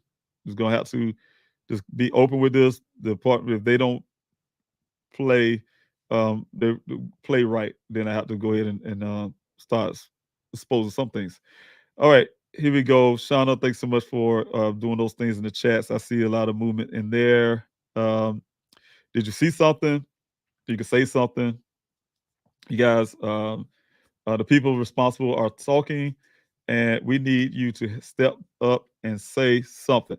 And that's what I'm glad you put that up there, Shauna. And I will put that back on the bottom of the screen. If y'all guys have a tip, like she said, you know something. It's been over a year. You know, as a person, if you're human, you have to have some kind of conscience there. At least I hope so. A person would, you think, it have some type of conscience or some kind of humanity or something. If you know something, that's what the tip line is for, right? That tip line is paid for. Tip line, 7 days. I don't pay this. I haven't paid for this tip line for everybody. It's for the person who knows something, right? You know, that's why it's a tip line. 24 hours, 7 days a week, live operator, take a call. You can be anonymous if you like. I even have it where it's set up where you don't even have to talk to anybody. You can just text the word tip to that number, phone will come up, fill it out. You can still stay anonymous. You can even go further. Like I always like to say, go buy a burner phone, text the word tip the number. Nobody don't know. Burner phone, you can't untrade. Get some cash, buy some burner phone from a pharmacy or whatever.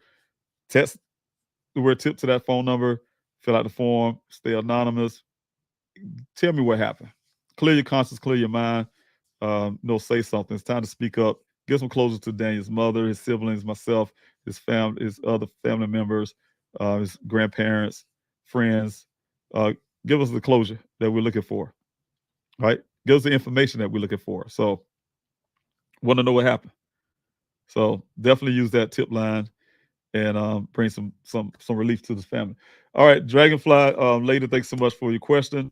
What evidence does the police have that makes them believe that Daniel missing person case is not criminal? Is it lack of evidence? And, the funny part about it, you have plenty of evidence. But like my investigator says, he say, we have no total evidence of a crime. We don't have no total that it ain't no crime. But you can look at this right here. I'm gonna tell you what make it a criminal, a possible criminal anyway. You got to couple down that with facts, right? The fact is, my son, the person who last seen my son's story is not straight. Timeline all broken. He's changed the story more than the person changed the diaper. That is trash, right? My son is my son. I've been a champion for my son from day one. I've been preaching. Anything I say to Plug I Polluted, they won't put in their report. Certain things they won't put in, but they won't put the rancher story in the report that the vehicle wasn't there 2 to 3 days prior. You got to ask yourself all these questions. But I know my son. I'm not a deadbeat dad. I'm not a father who's not in my children's life. I see my son come out of his mother's womb, right? I'm there from day one. Fatherhood. I believe in fatherhood. I'm a father. I held this brother up to the moon due to African culture to promise my children that they're always going to have their father. So I have a greater idea about my son than some co-workers that I like to use that don't know nothing about my son as the way I do know my son, right? And then not only that, the story that the Buckeye Police Department is saying about this co-workers don't match the facts in reality. My son is a field geologist. Field geologist means he works in the field. He got a work computer. That's why it's found in the vehicle. He's barely even seen at their office. Barely. Field geologists barely come to the office. The only time they come there to drop off samples and they're gone, right? And they come through a back door. They put it on the table and they're gone. Sometimes they don't even know they showed up. So So all of that, nobody can assess Daniel that way to say he was acting odd and strange. I debunk all of that. But the fact that the family felt concerned, he's out of character. The story is out of character for Daniel. He loved his family. He would not do that. He tell us everything. He loved to be around. You know, he have his grandparents. The boy, the man, he traveled from Arizona just to be in South Carolina to see his grandparents. He loved his grandparents. Stand outside during COVID time, so he was supposed to stand outside their window just to say hello to him. That's the kind of person Daniel is, right? Love his family. Tell us everything. We're close enough to talk about anything. And his pattern, that holds a lot of weight. So that tells us the thinking and the mindset stronger than any opinion of a coworker. That's one fact. The other thing is the story of the guy. Like I said, don't make sense. The weather thing, the story hadn't been vetted. It's just a story. Just something somebody said, right? But then my son's missing for 30 days. Where his vehicle was located for 30 days. He was riding around the desert for 30 days and crashed. This was before we found out about it, 1 o'clock, where he was riding around 30 days and then just crashed in a vehicle with no gas and all that stuff. But the vehicle's found in this ravine. You guys look at that. Look at the scene. Clothing on the ground, supposedly be his. Damage all on the vehicle. No blood. They're claiming no blood. They didn't see with their eyes no blood in the vehicle.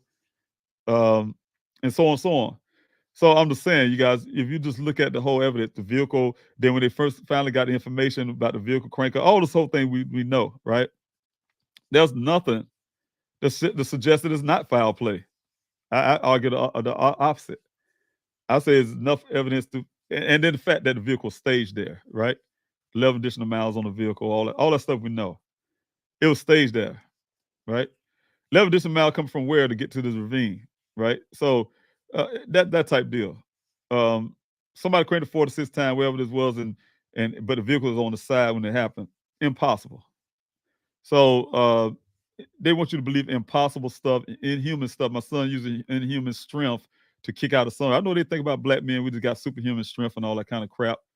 Oh, kicked his way out of the sunroof with a brain injury and shred his clothes off. Right? And y'all saw that I put the video up there with that sunroof. You had to have a key to unlock this hatch. Those are hatches. They don't have a window, have no glass. Those are hatches. And you have to use a key that's in the back of the vehicle. So I don't know if he crawled when the vehicle turned over. He must have crawled and squeezed his way to the back, but there, open up the back, get the little key thing out, and unlock it and kick it out or something. Right?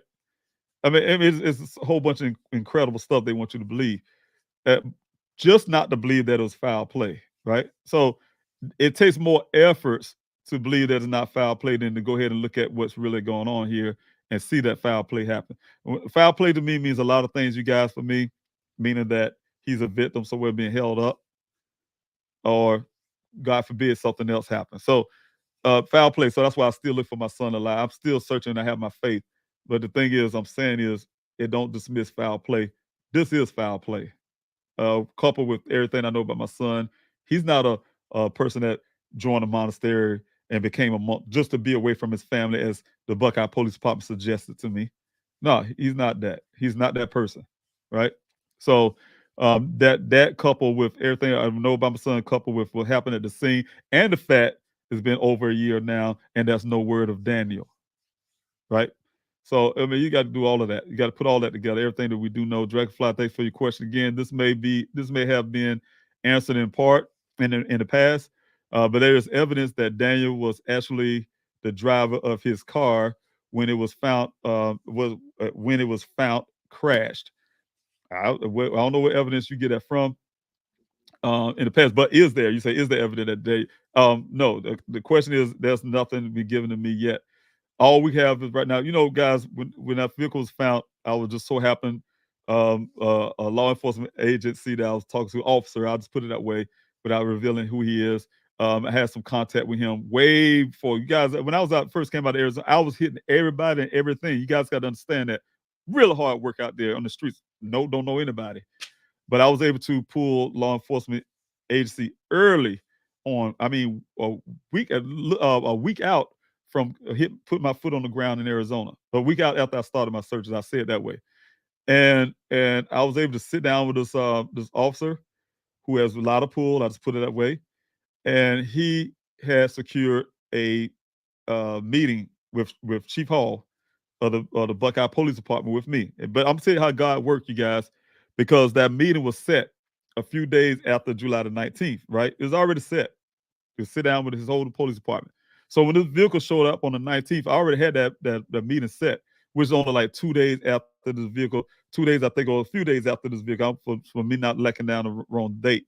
But a few days after that vehicle showed up on the scene, I had a meeting with Chief Hall and his whole entire staff. And one of the things I did ask in that meeting is, how you know Daniel was driving the vehicle? This is kind of way that law enforcement talk to you, especially when they don't respect you as a human, they don't respect you as a man or a father. They say things like this to me, like it's funny.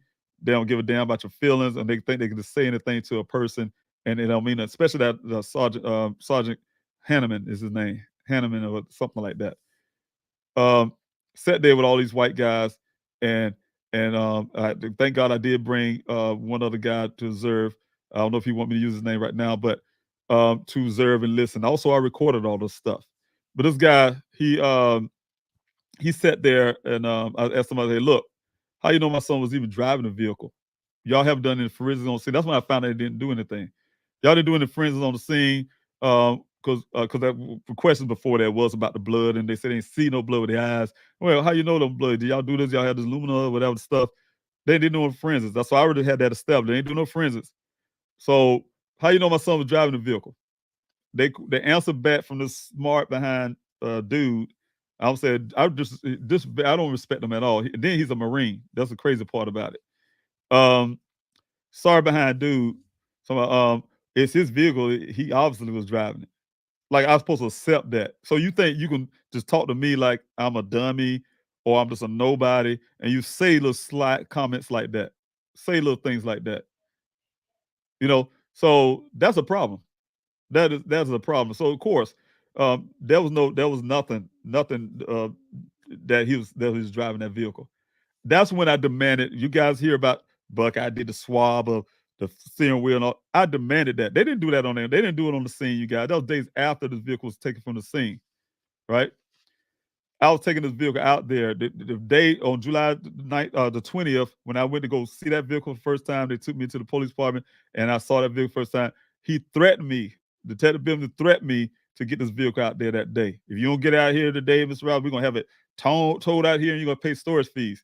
I had to beg a grown man to give me at least 3 days to hold. And like I said, in those 3 days, it kind of gave me an opportunity to hold that vehicle long enough so I could do this meeting. And then in that meeting, that's when I demanded that they didn't do it on their own. They weren't gonna do it. They just gave me that stuff. They just gave me, like they did, gave me all these things, and it would have been gone. Really did nothing.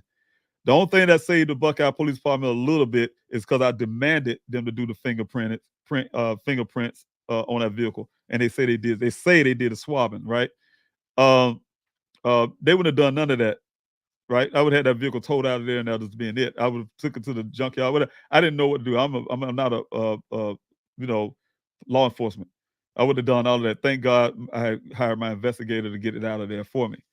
But the thing is,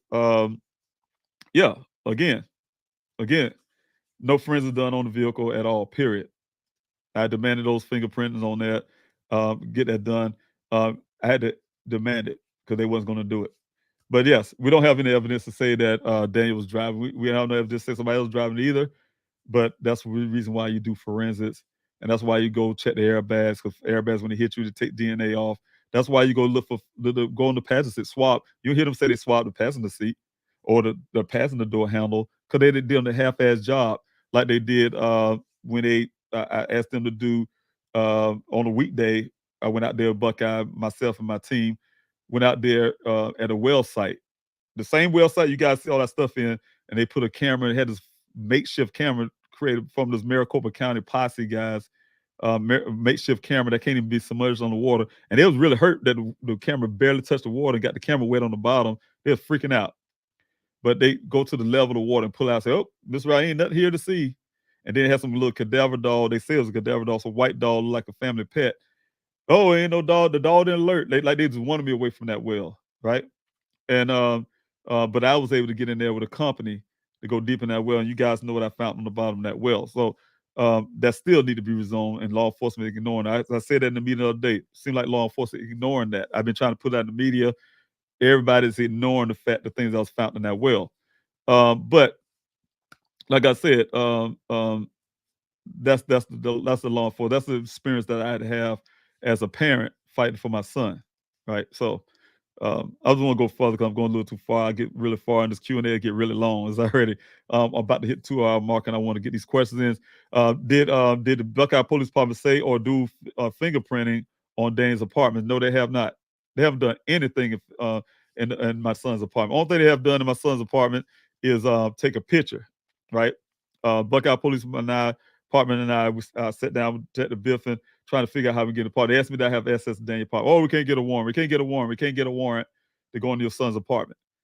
I tried to get access, of course, the land. That's what I'm telling you guys. The stuff that was found on my son's electronics, somebody was digging around in his computer after, right? He went missing, right? When his vehicle was found. Somebody digging around his apartment, digging in his computer and everything, right? It wasn't his family. It wasn't me. It wasn't when I say his family, it was my children. When his mother in South Carolina at the time, his daughter, his sister, the one sister in Phoenix who don't have a key to his apartment, wasn't around, and so on. Everybody else who was out of town, and myself, no access to the apartment. The landlords would not let. We fought the landlords to try to get us access to the apartment. They would not let us in because their liabilities. Like my son that's his apartment. And they wasn't letting us in, right? We didn't have a key. And the thing is, like you said, the Buckeye Police Department, the only way they was able to get in there, I sat down with them. We tried to talk to them on the phone. We had on speakerphone, talked to the landlords. I talked to them before. Well, we're not going to let the family in. And he convinced them by him being law enforcement.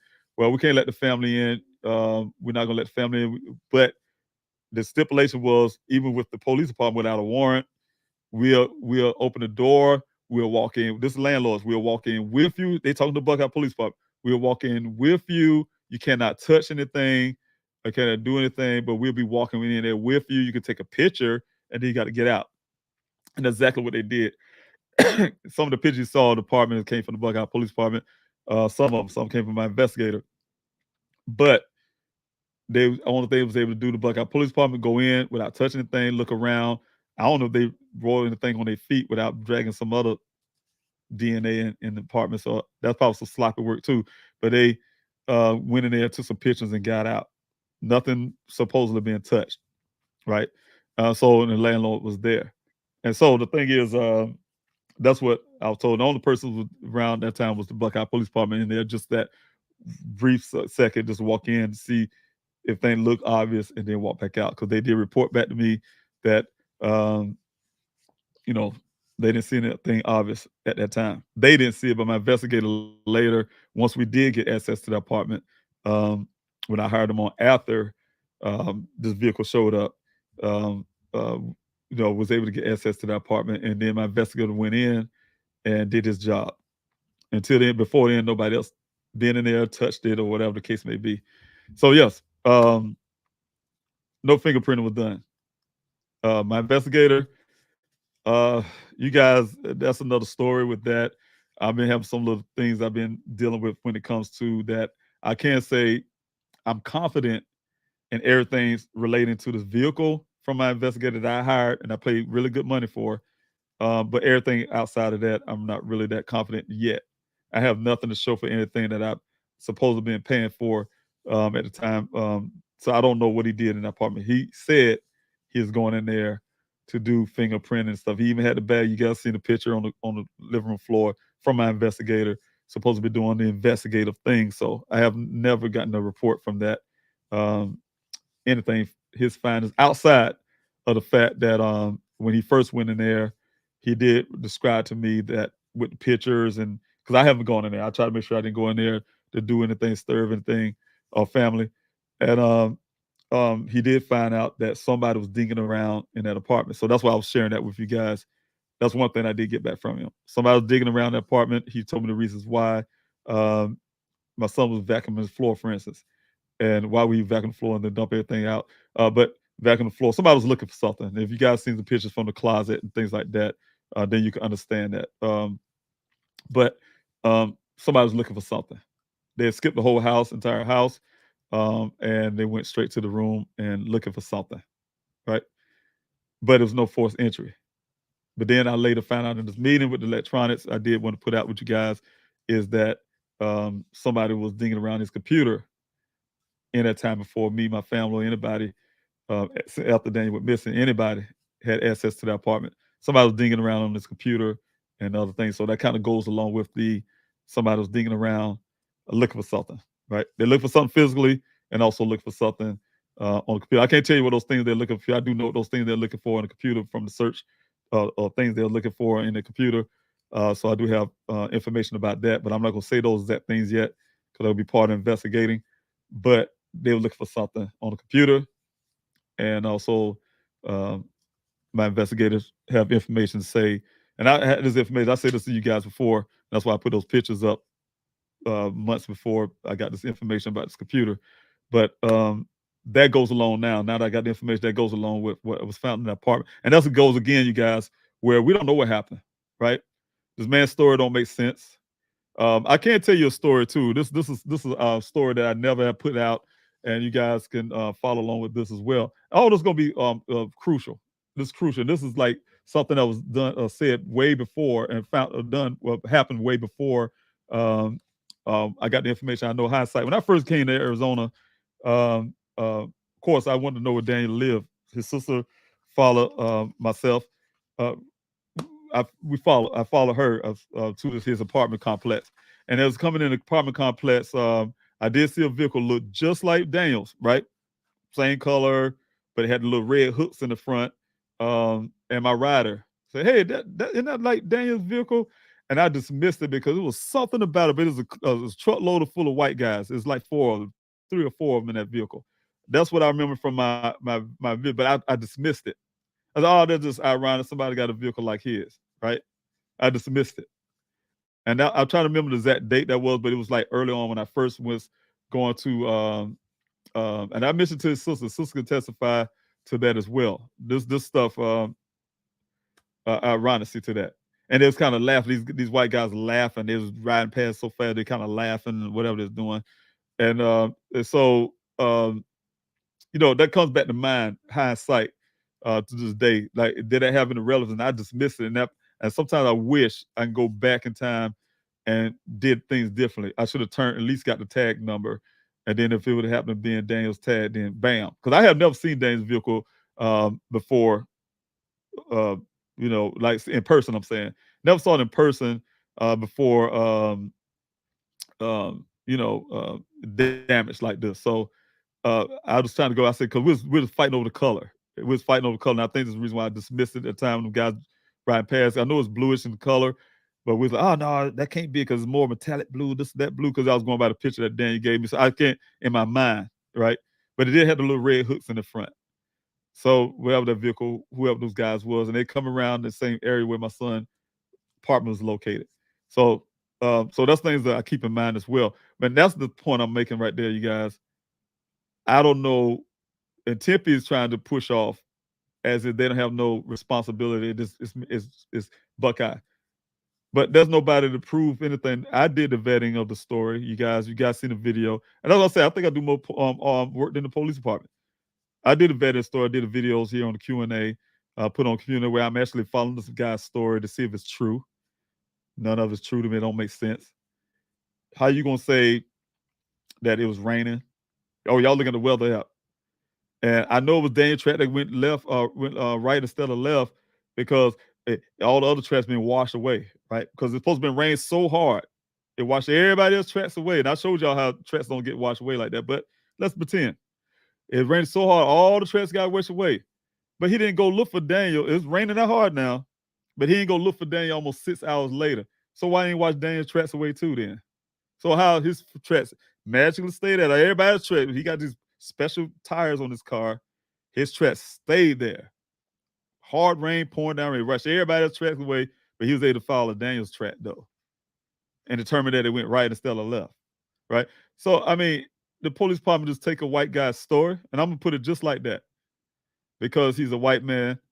Take his story and don't ask no questions about it, and take it for, like Shiro's Nation like to say, the gospel, and just went with this guy and say his story is valid. It is true.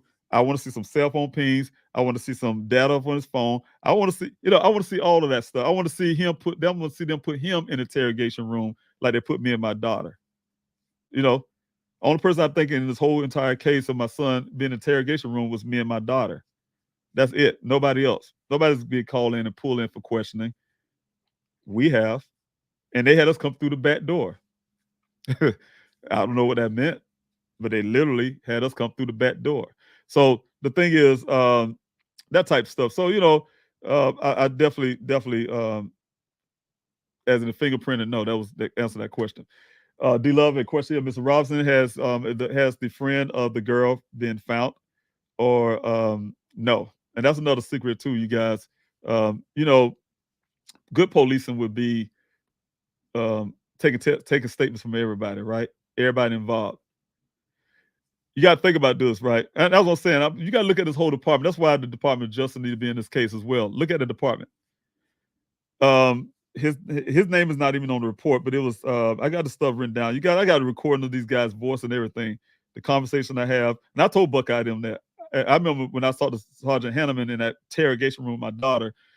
He said it was something we was talking about. I said, yeah, I record everything. He jumped up off the chair and he said, you record everything? I looked at him and I said, yeah, I record everything. His face turned red and he walked out for a second and he came back, right?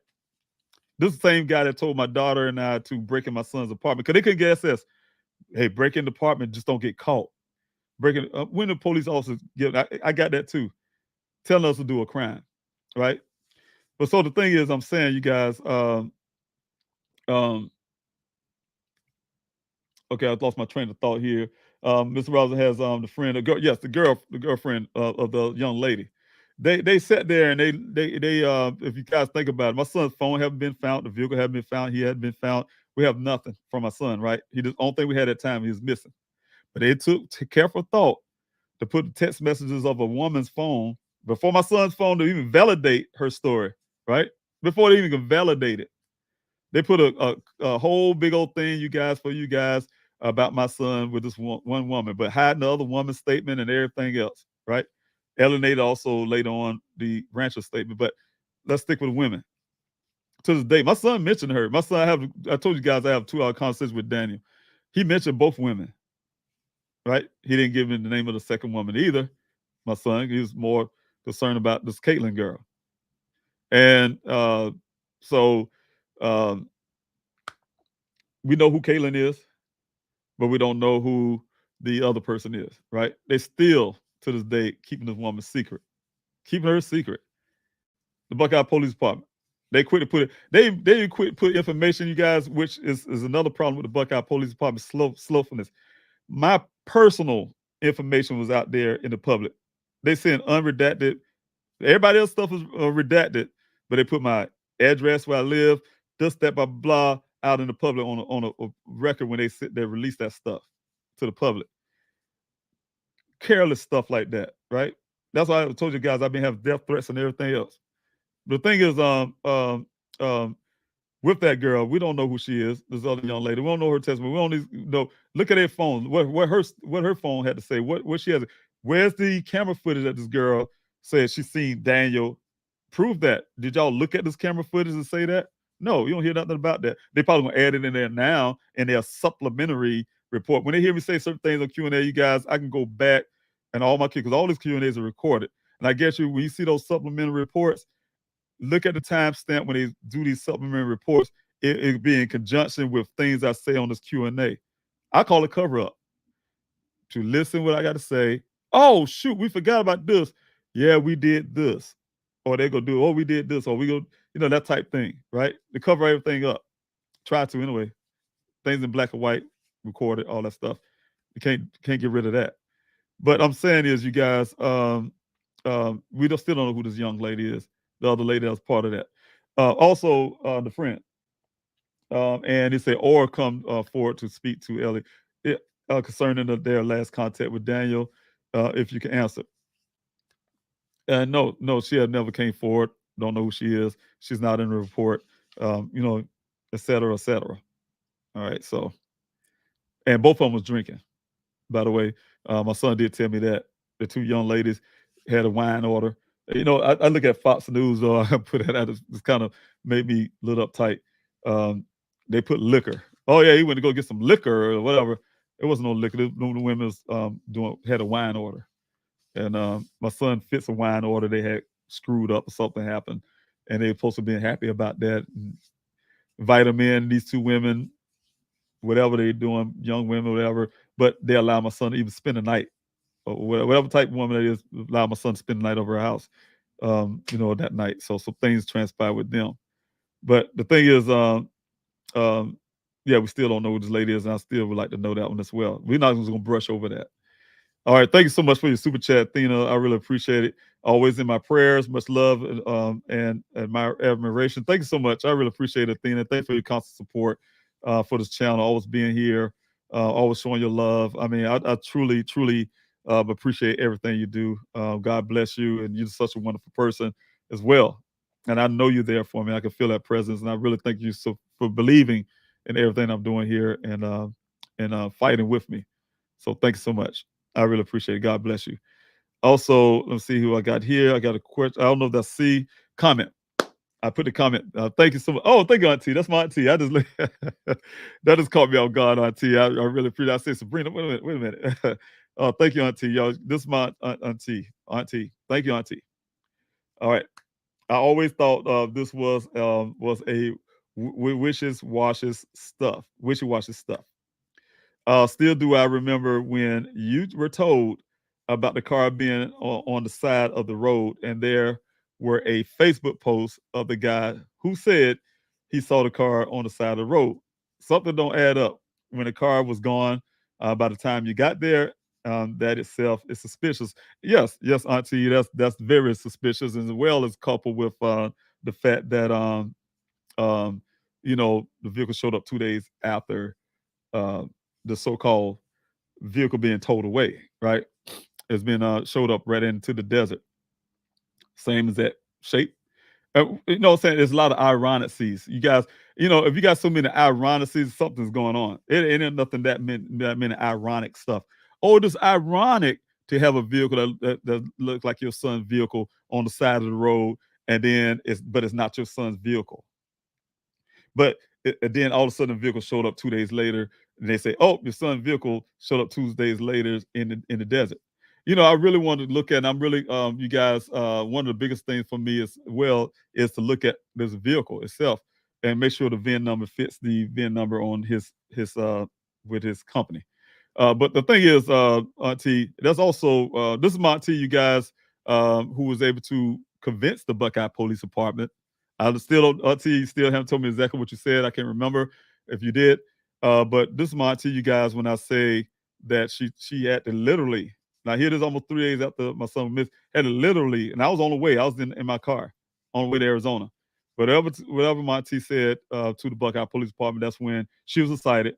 She called me and said, "Hey, David, we got the bird. We got the Phoenix Firebird helicopter." She don't know what Phoenix Fire. She's not from Phoenix. But like I told the officers in that meeting the other day, they've been specific. Phoenix Firebird helicopter. They put the helicopter name. It ain't no mistaking which bird it is. And to this day, you guys, I'm telling you, for 6 months now, they've been. I've heard a lot of different stories now, but the first part from yesterday. But for a whole 6 months now, I've been checking in every so often, week after week, with the Phoenix Police Department. I put in a freedom information request on that Phoenix Firebird helicopter, and to this day, they still can't find no record of that ever happening.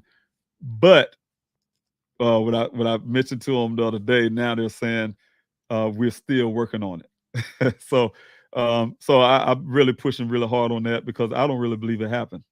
I really don't believe it. I think it's something they told us to make us feel like they was doing something, right? Because in time, they know they're supposed to do the right thing and go look for my son, because we requested at the beginning. And then the Hanneman dude, which I'm thinking is the higher up. This is my opinion. I don't have no facts on that, but that's how I really think. Cause it's kind of ironic when we asked for the ping, get the ping data from my son's cell phone. He jumped in and said, and he canceled that out too, right? So I'm thinking it's him. He's the sergeant of the detectives. He's over the detective department, and also I think that anytime somebody supposed to do the right thing, put a helicopter in the bird in the air to go find my son, and then they unauthorized, and then the way the officer said to me is my higher ups, my boss said it's unauthorized because he's a grown man and he want to disappear if he can. This guy was going to do the right. This officer was going to do the right thing. He was trying to get the thing set up, and his higher up came in and unauthorized it. And then my auntie, she called and said something, auntie, and she was really excited. But like I said, I still don't hear any full evidence of that even happened. I'm hearing more evidence that it didn't happen. But something that don't add up. And as well as auntie, I know I'm holding you there. But another thing that my auntie as well can mention, as well as we, before anybody knew that my son made this supposedly made this right turn further into the desert. That wasn't outside knowledge at the time, right? But my auntie was doing her own digging into things and found out that some camp near the area of White Tank Mountains area. She might explain it better, but around that area, this guy, night crew guy, knew information about that before even supposed to be going to the police. Oh, the guy that made the wrong turn. Like, how does this guy know this information? It wasn't even public knowledge yet. It wasn't even really police knowledge yet. It's one off. So that type of thing. We think it came from my opinion. When I say we, I think come from the Ken dude. Yes. So that type deal. Some relations there.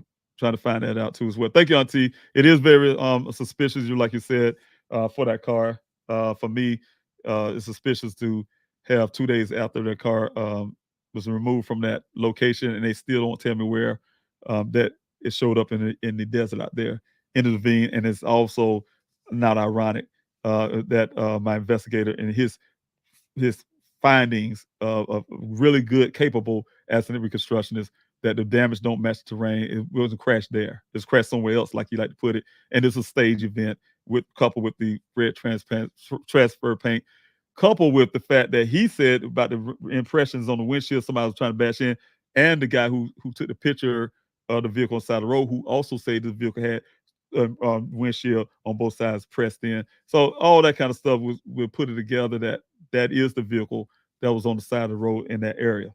And that area where that vehicle was on the side of the road is near the first well site. I must add you guys, right down the street. The area where the vehicle was, a matter of fact, I'm going to tell you guys this part. Thank you, auntie, for bringing it back up.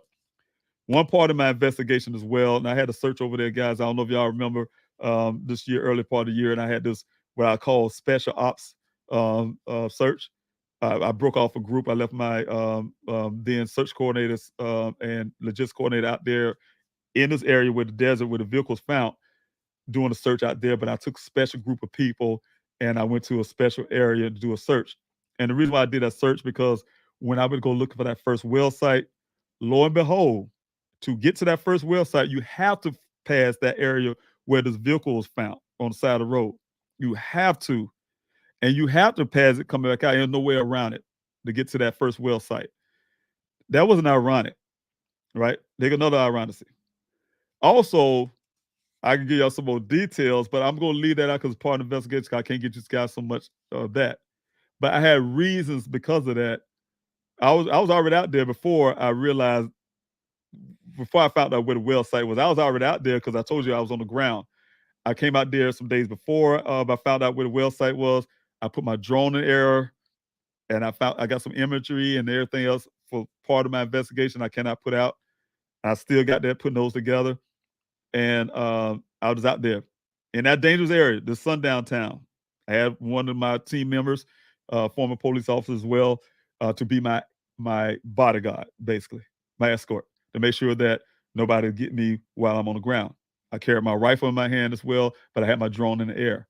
But then when I brought them back out there again, I was going to the well site, because I talked to Matrix New World. They told me how to get to that first well site.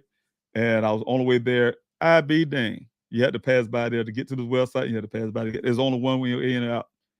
All this not ironic to you guys, but the Buckeye Police Department to make sure that it's not, you get what I'm saying? So I'm saying all this for a reason, you guys. You got to put it in together yourself. That's why the Justice Department need to be in. That's why the department need to be investigated. That's why all this need to be taken care of the right way. So I'm just saying, you guys, it's just so much of this ironicies and things like that.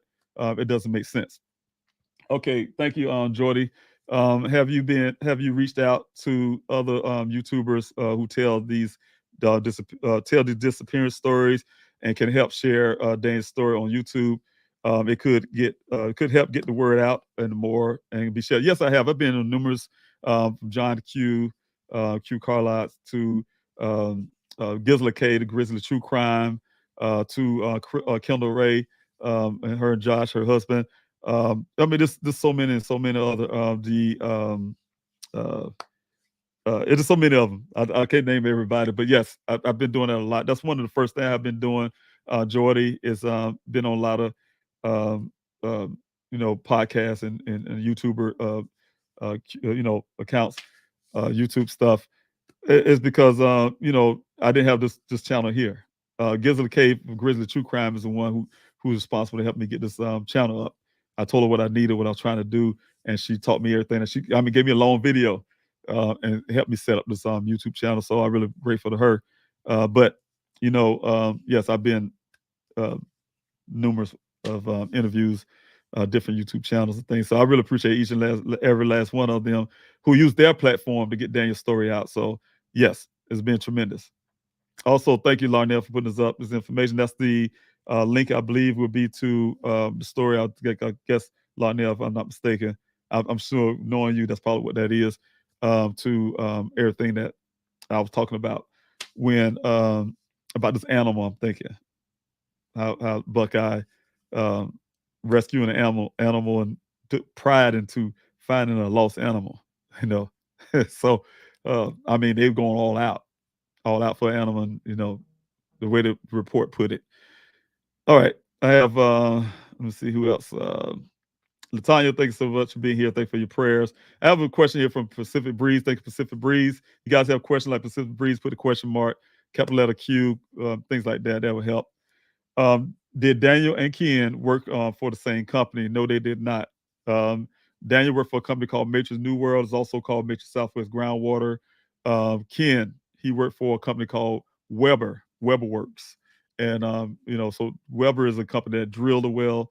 Daniel works for an engineering company that assess the wells and do the things that he does. They hire geologists to do what Daniel does. But see those water produce at least 100 years of water, and as well as they check the viability of those wells and make sure the water is drinkable.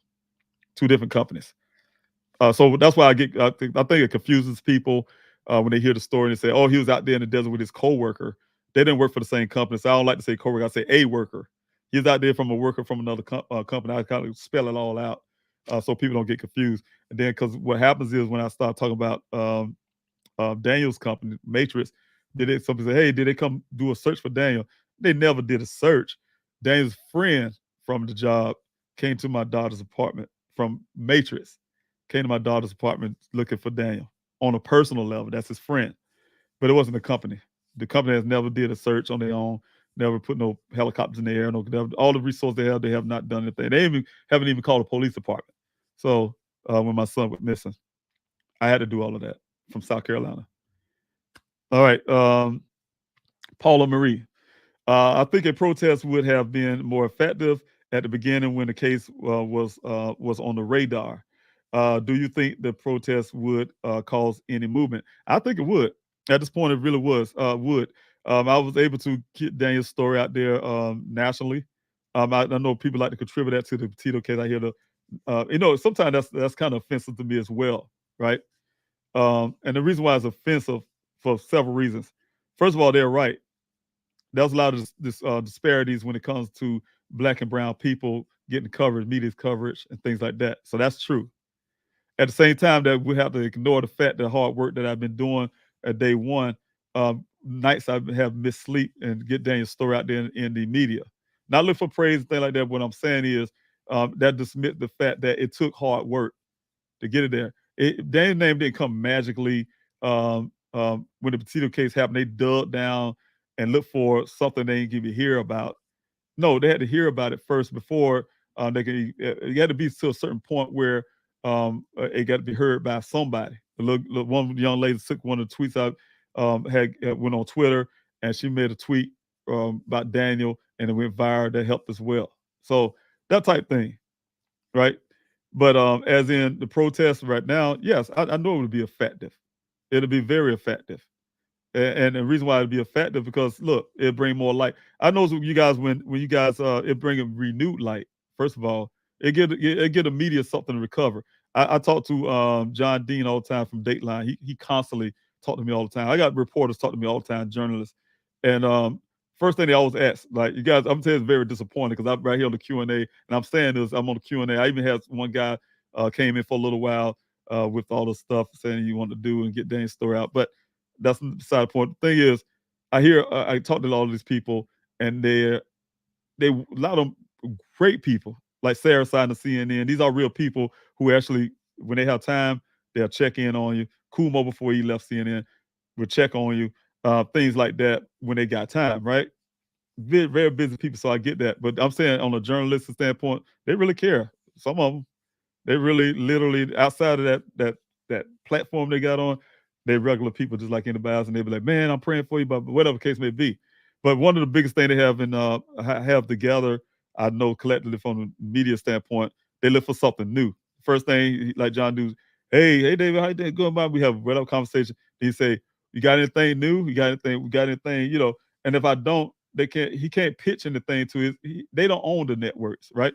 So they can't pitch this story. They keep Daniel's story out there and pitch the story to their producers and whatever the case may be.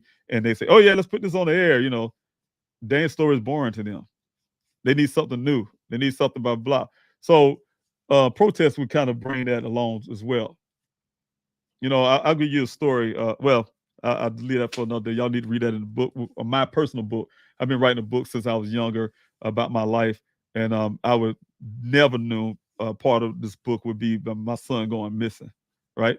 I would have never known this, but there's some things and details about my life that I can tell you guys that, you know, hey, look, Monty that you just saw wrote a book, so y'all need to go check her out as well. But I've been writing my book a lot longer, and people always ask me, say, "Dave, when you gonna finish writing this book?" I've been writing this book since I was young, since high school, and I still haven't finished. It's about my life, so how can you finish a book about your life when you know it's about your life? But anyway, the thing is, I'm going at with that is, you know, I forgot where I was going at with it. But the whole point is, I'm saying, you know, you guys protesting will definitely help.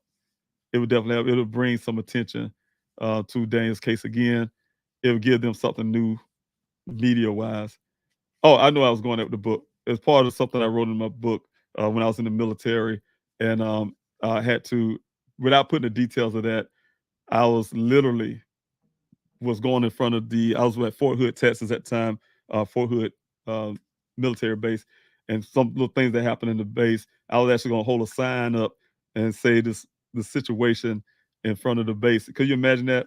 How CNN and everybody would have picked that up, and I'm sitting there by myself with a sign, and they would have had that camera. I would have got in trouble. Don't get me wrong, but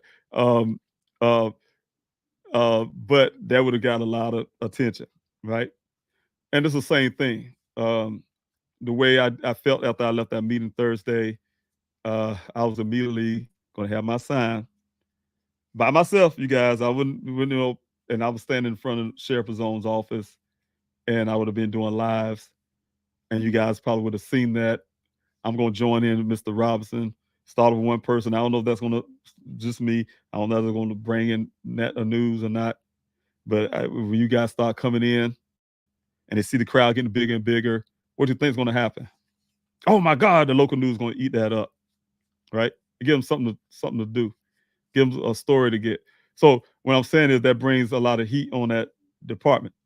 All this coming down on them. You guys been making these phone calls on top of that. You guys been writing these letters on top of that. Yeah, it'll do a lot, Paula. It will do a lot. You know, so it's power in the people. My uncle, my auntie's husband, told me that when I first came out here. You know, David, as long as you have the people, you have power. I don't know why he said that. I don't know if it's something he came up and he can. I say it came from God, you know, so he had him to say that, and he's right. I'm telling you guys, when I first came to Arizona, I didn't know how much it was going to cost.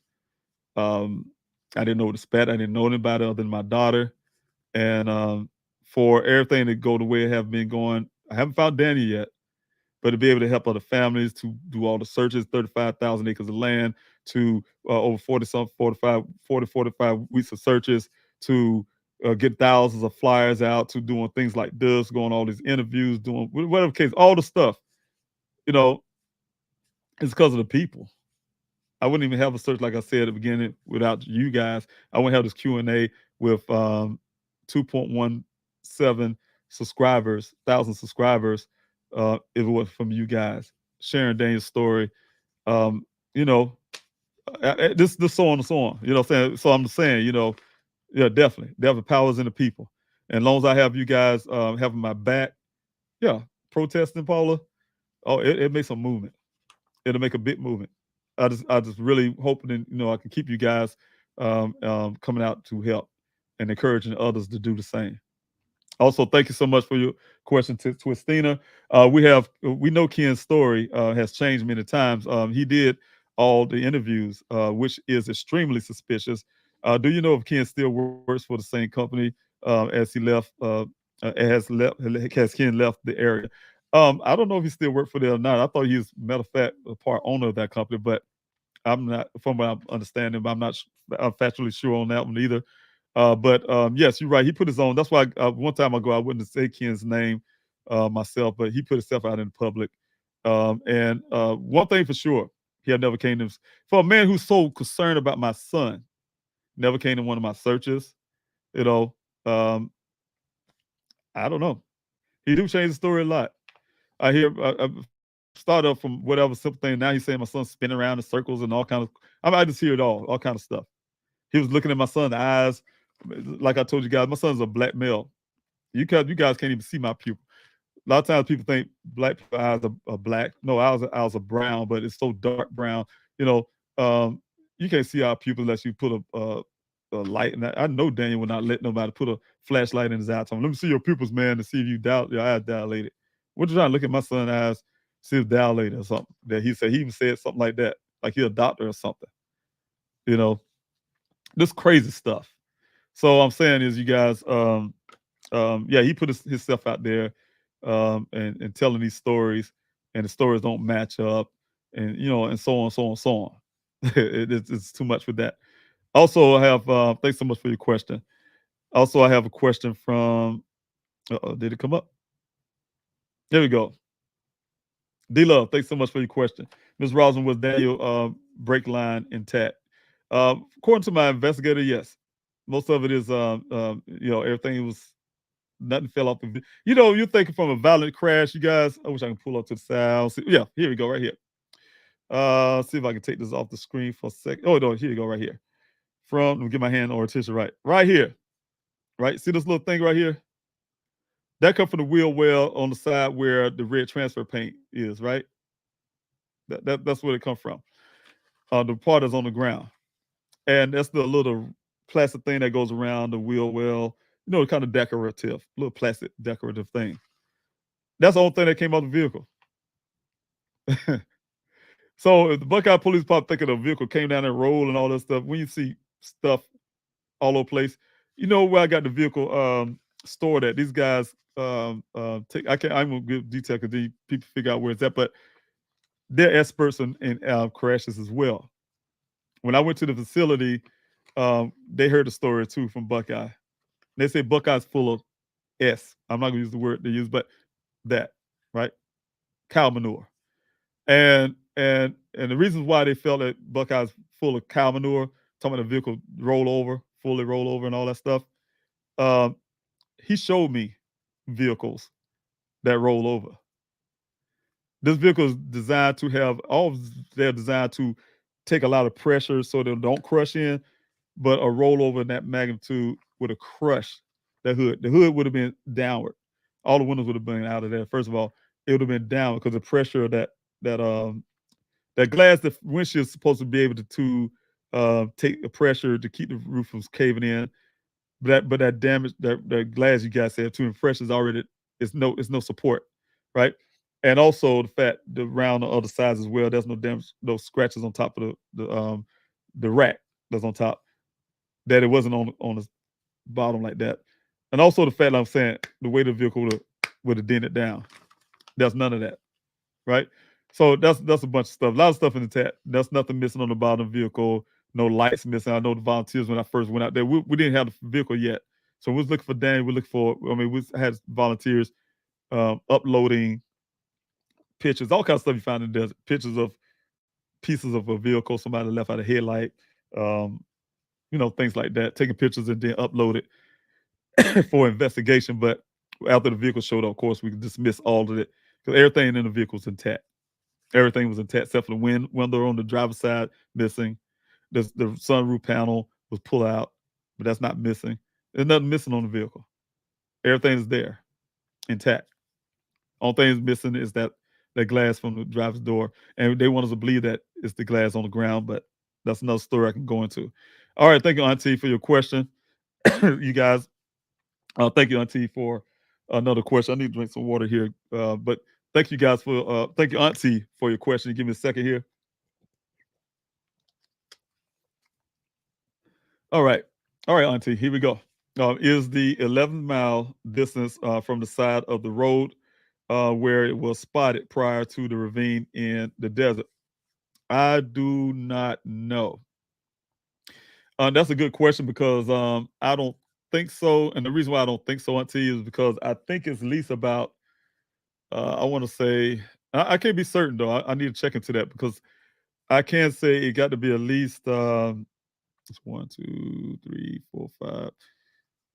It's probably almost close to that miles from where the vehicle's located here. Well, I'll say it like this: from Sun Valley Parkway, with the entrance where we come in near the Cactus Road Junction, to I-10, where you have to go east to get to that exit. Just to get to the I-10, that's almost probably right at 7 miles itself. I'm trying to think. No, probably less than that. Probably about 5 or 6 miles.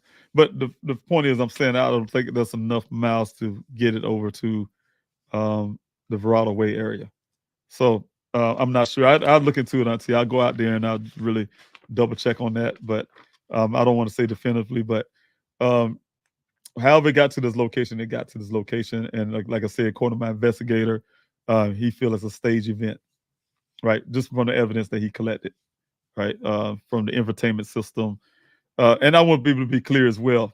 The Buckeye Police Department didn't get no information knowing the time the vehicles crashed.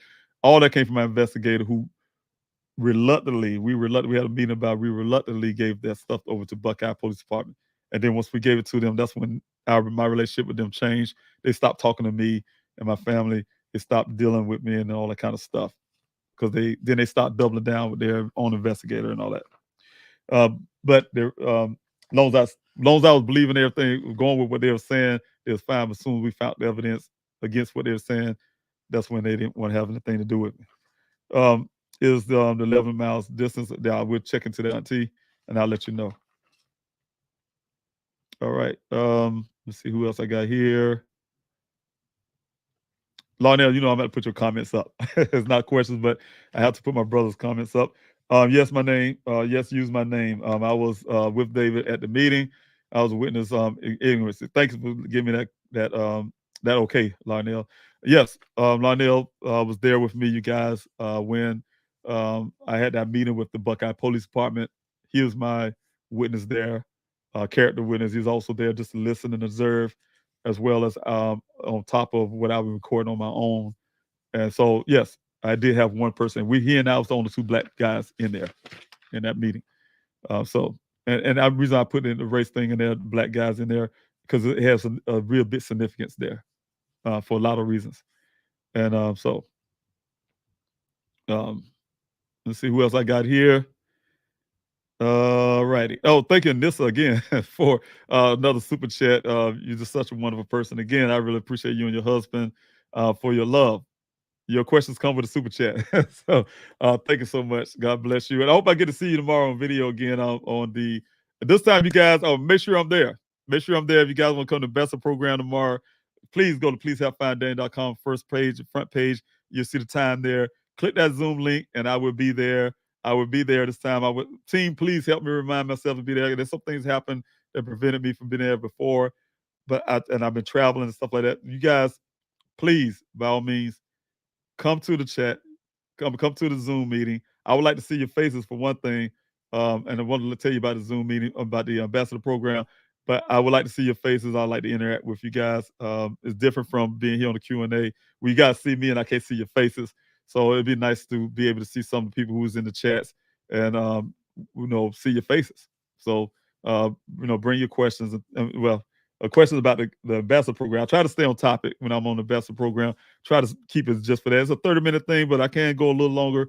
On Thursdays, I have board meetings with my the Daniel Robinson Foundation board members, my team, and so I try to keep it at 30 minutes. I can go as long as 45 minutes ish without impeding on the meetings that I have with my team. So, but the question here, Anissa have here is, was the first time Daniel and Ken was this the first time Daniel and Ken met the day that Daniel went missing? I was told that.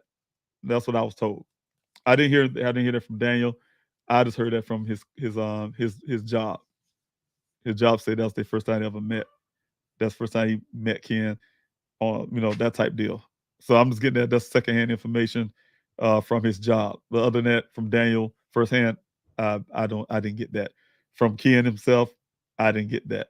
Well, I'll take that back. I did get that from Ken himself. He told me that was his first time talking to him. He said he didn't know Daniel. He never met him before.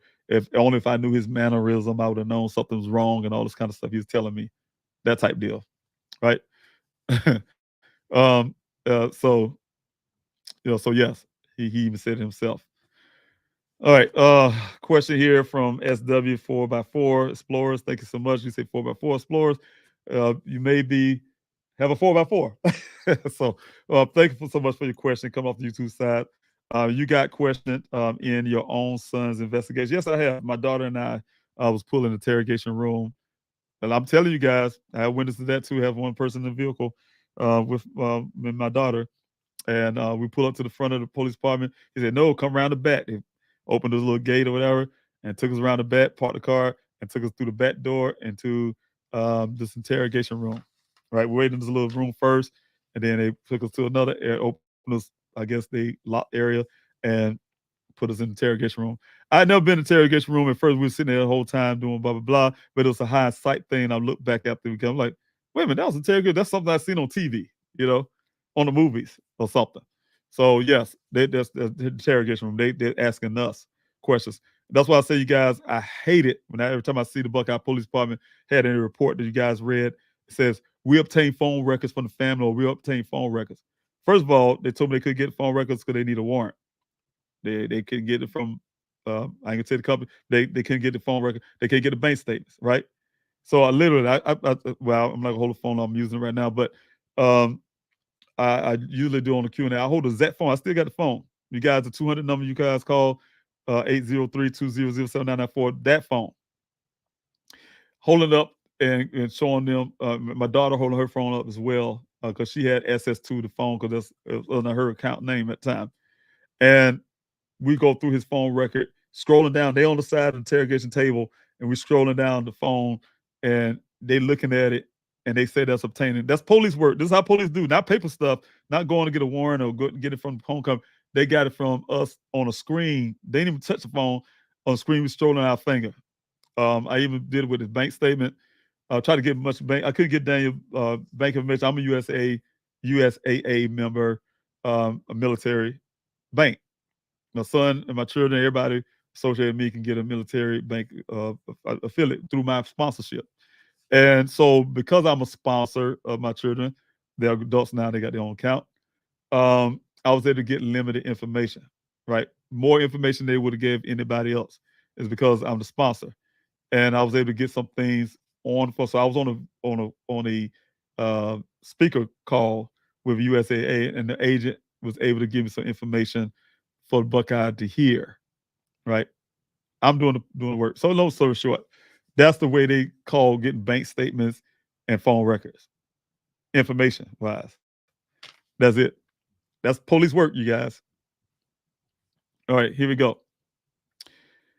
All right, D-Love, thanks so much for your question. Mr. Robinson, could Buckeye Police Department have gained access to Dane's apartment in the name of a wellness check? Because that's what it would have been.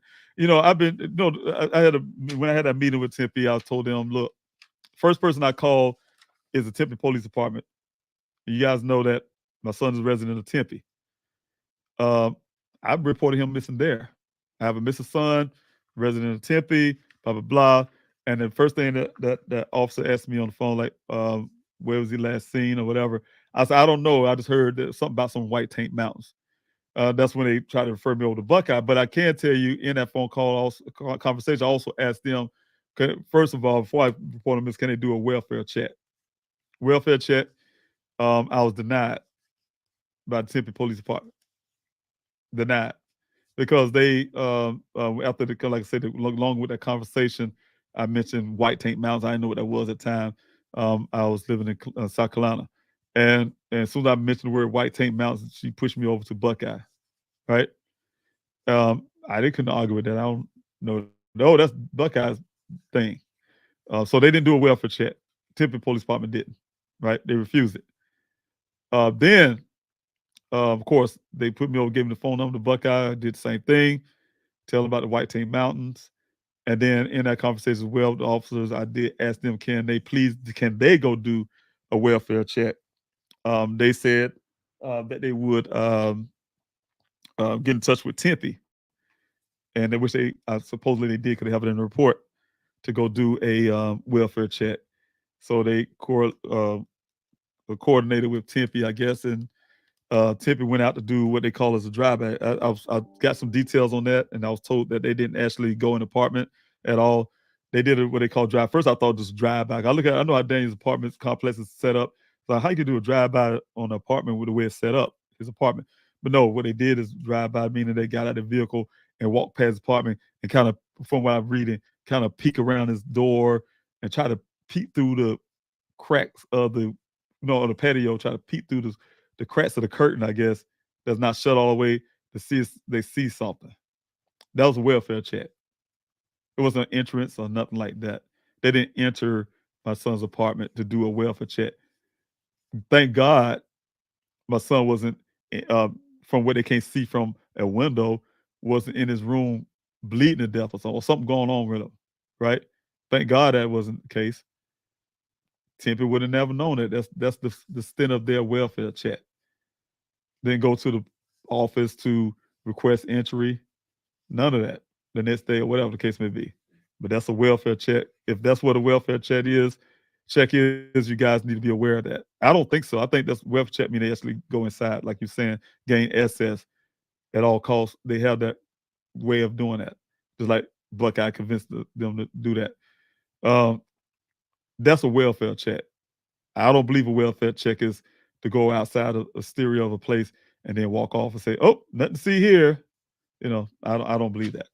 But that's the way Tempe did it. All right, so let's see here. SW 4x4, thanks so much. Any more planned events where you need boots on the ground? Yes, February. I want you guys to keep that in your calendar. I'm already working with some friends and scientists that we worked with already. Also, I'm working with trying to get permission, like I told you, for the land stuff. But I did have event for all this going to be in the same month. Hopefully, protesting the search, and and it's Black History Month. I'm reaching out to the Black churches, the Black community as well. Everybody, I want everybody on deck. And so yeah, I do have some events planned. I did have a Million Father March planned, you guys. That may have to be postponed. I don't have enough time to really put that together like I really want to. The persons that I was working with, trying to get those together. I have dropped the ball. I had so much going on. I have dropped the ball, lost communication. I'm trying to pick those communications back up. And I want some time, like I'm doing with the search, give people time to say, hey, I want to be a part. So, I would like to have the Million Father March. I do know as a foundation, my team made me aware of. They call themselves a Million Father March. And I don't know, it's just a name for them. I think they did some type of march, but not the type what I'm looking for. I don't know if it's a name for them, but I want to also get them on board with this march that I want to do. So if I can get somehow magically get it together and all this is in February, that'll be amazing. So definitely want to push for it though. But as it stands right now, I do know that there's definitely most definitely gonna be some events in February. So thank you so much, and please look out for you guys for that on pleasehelpfinddaniel.com. I need all the help I can. So if you can be there, SW for Explorers, thanks so much. I would love to have you out there in support. But also thank you, D Love. I want to put this up for my auntie. Hey, Mrs. Sabrina, listen, B, please, peace and blessings. And thank you. I'll say thank you on her behalf. I know that's what she'll say. So thank you so much, D Love, for giving my auntie some love. I really appreciate that. Also, okay, that's a question I already picked up. Thank you so much again, SW. And you guys have any more questions? I'm about to run out. It's a 3-hour mark. I should have been off. I didn't realize. I think my team was sending me those messages. I was looking at. I saw you, team, but I need to get off this Q&A. You guys have any more questions? And I will try to get a few more because past my time. But I'll get about a few more, then I'm going to cut it off. I want to tell Aaron Chase, thanks so much, Aaron. Like I said earlier, you guys, everybody who's been making all these phone calls and doing some things in the background, don't think I don't notice, I don't remember. I do appreciate you very much. I apologize that I haven't directly been saying thank you, but I really feel it in my heart and my mind. Thank you so much for everything you do, seen and unseen help that you guys have been doing. You've been doing a lot. It means a lot. I told you I cannot go forward without you guys. So I want to make sure I give everybody credit to everything that's happening here for Daniel. I thank God for each and every last one of you. And I want to put this up here, Aaron. I see your name now. Question. I wonder if there's a statement, question and statement. I wonder if there's a connection between one or both of the young ladies and the Buckeye Police Department or bureaus that hired Daniel services to examine the well. Their conclusion and cover-up is going on. It's funny you say that because that's some of the things I think as well. Is one officer, his name is not in the report, but I've been talking to him again. I'm had to look at the names. I've been saying his name a lot, but it's not in the report. And he's a night officer that he's really nasty to me. I fought, Shields Nation was right when she put on to say, hey, they didn't put him into the database. I literally had to fight for them, the Buckeye Police Department, with this one officer, and I'll tell you his name, I can think of it right now, but he's not on the report, but yeah, I had a lot of conversation with him. He's been in a lot of involvement. And I have suspicions he's related. But the thing is, because he's the one that added up that text message from the young lady. He the one mentioned all of that woman, and then said some things to me to suggest my son like he's a stalker or something. And I'll be honest with you, I was even on the defense. My son is my son. I love him, and I'm gonna protect him at all costs. But I'm not a guy. If any man make a woman feel uncomfortable, whether it's my son or anybody, I'm against that. Right? I was raised by women. I've been raised by my mother, single parent. My auntie in the house as well. Not the auntie you guys see here, one of her sisters. One of my mother's other sister. I was the only boy in the house. 2 girls, only boy, two. I call them 2 mothers, my auntie and my mom, and so I respect respecting women, and despite if a person's my son or not, you're not going to, cause the pain of a woman like that. So I was on that little fence there where I'm concerned about my son finding out, but at the same time I'm looking at the story of this officer. I'm like, no, but that's not my son. But I'm listening. I have to take that bias out and listen, and be like, no, I wouldn't approve that at all. Somebody making a girl feel uncomfortable or something. So long story short, there, yeah, I mean, Yeah, there's a lot of things missing. Yeah, I really, really, and I will be having that. I do have one investigative friend of mine. I told you guys, we'll be sitting down, really getting this timeline. I've been saying forever, my report um, together, and I'll be going to his office. Hopefully, me and my team, and we're doing some work to put the stuff together. This is really crucial for the public, for you guys to know, so you can really understand what's going on in Daniel's case. Detail to details, recordings to everything. Put all that stuff together. I don't know law enforcement say I didn't say this and I didn't do this and blah, blah. I got you. I know what you said and do. I keep receipts. And that's the thing. So, but anyway, let me see here. And let me see. I'll probably get one or two more questions, you guys, and I'm at the end of it. And you guys, please, if you got more questions, I missed it. Please, come back this evening. I like your see there. Thank you so much for the brief. Oh, wow. There's a comment. Daniel and Ken did not work for the same company. No, they did not. Then they were not co-workers. That's why I say I hate when I hear in the word co-workers, the media like, oh, he was with his co-worker. I'm like, I get it. They're working together, but do you call them the co-worker? The definition that can go both ways, but to help people define the nature of this whole thing, I just say it's not. I'll call them. I say the Weber worker from Weber. You got to kind of spell that out. Anyway, we're not co-workers. You say huge red flags. It's the voicemail Ken left. I'm stuck there. His voice and the way he spoke.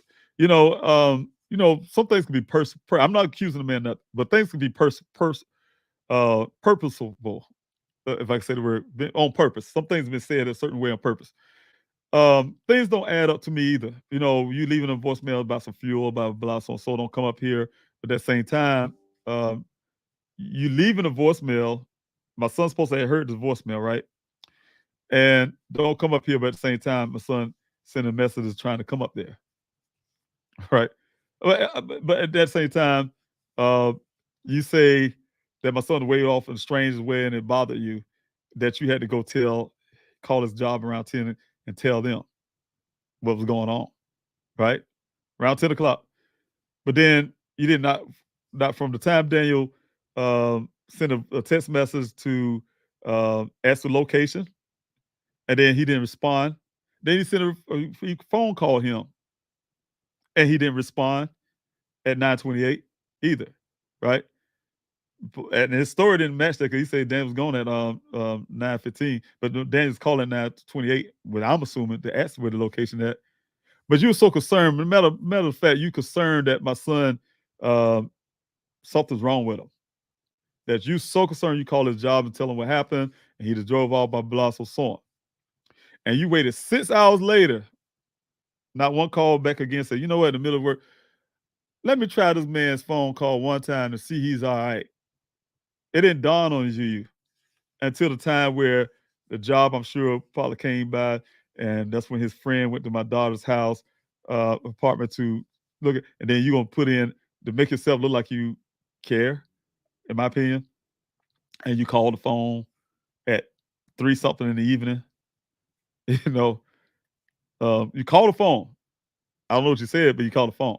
But the thing is, I'm just saying, that type of deal, it doesn't make sense to me. A lot of things don't make sense from a person's care. And then you don't come to search. You're so concerned, you're not coming to one search. I mean, at the beginning of my search, you guys, you can imagine I've been out there almost every day. Not every day literally, but almost every day with binoculars on the side of the road trying to get in that desert. I got my searches going, made the thing big and locally, and he haven't showed up to one search. To this date, not one. Over 40-some weeks of searching, not one search. Over 35,000 acres of land covered, not one search. But he was so concerned that day, very concerned. And this is all before I was believing his story at the beginning. It wasn't no on here, his story don't make sense and this and that, blah, blah. It was none of that. As far as I know, I was mentioning the fact that he said this thing gonna become national and all that kind of stuff, but he never come to one search. He's so concerned, but he never come to one search. And the will that I was lied to is the will that only his company, according to Matrix New World, can put things, take things out of that well like that. That pipe does. If I feel a company that can put pull something out of that well can put something in there too, right? and according to his testimony, the 2 mile mark is that same well site. There was no other well site where Dan was missing. I've been misled, but now we have the facts. So, okay. I didn't understand that. All right, y'all have a good one. I'm gonna go ahead and cut this off. I wish I could keep going. I haven't. You guys, please, thanks so much. Just keep supporting much as you can. I know I ask a lot of you guys, but you know, I need your support. I need your constant support, one way or the other. Everything you guys doing, whether it's coming here on the Q&A, sign up petition. I mean, just you name it. Everything I set up here, you guys, I really need your help on that.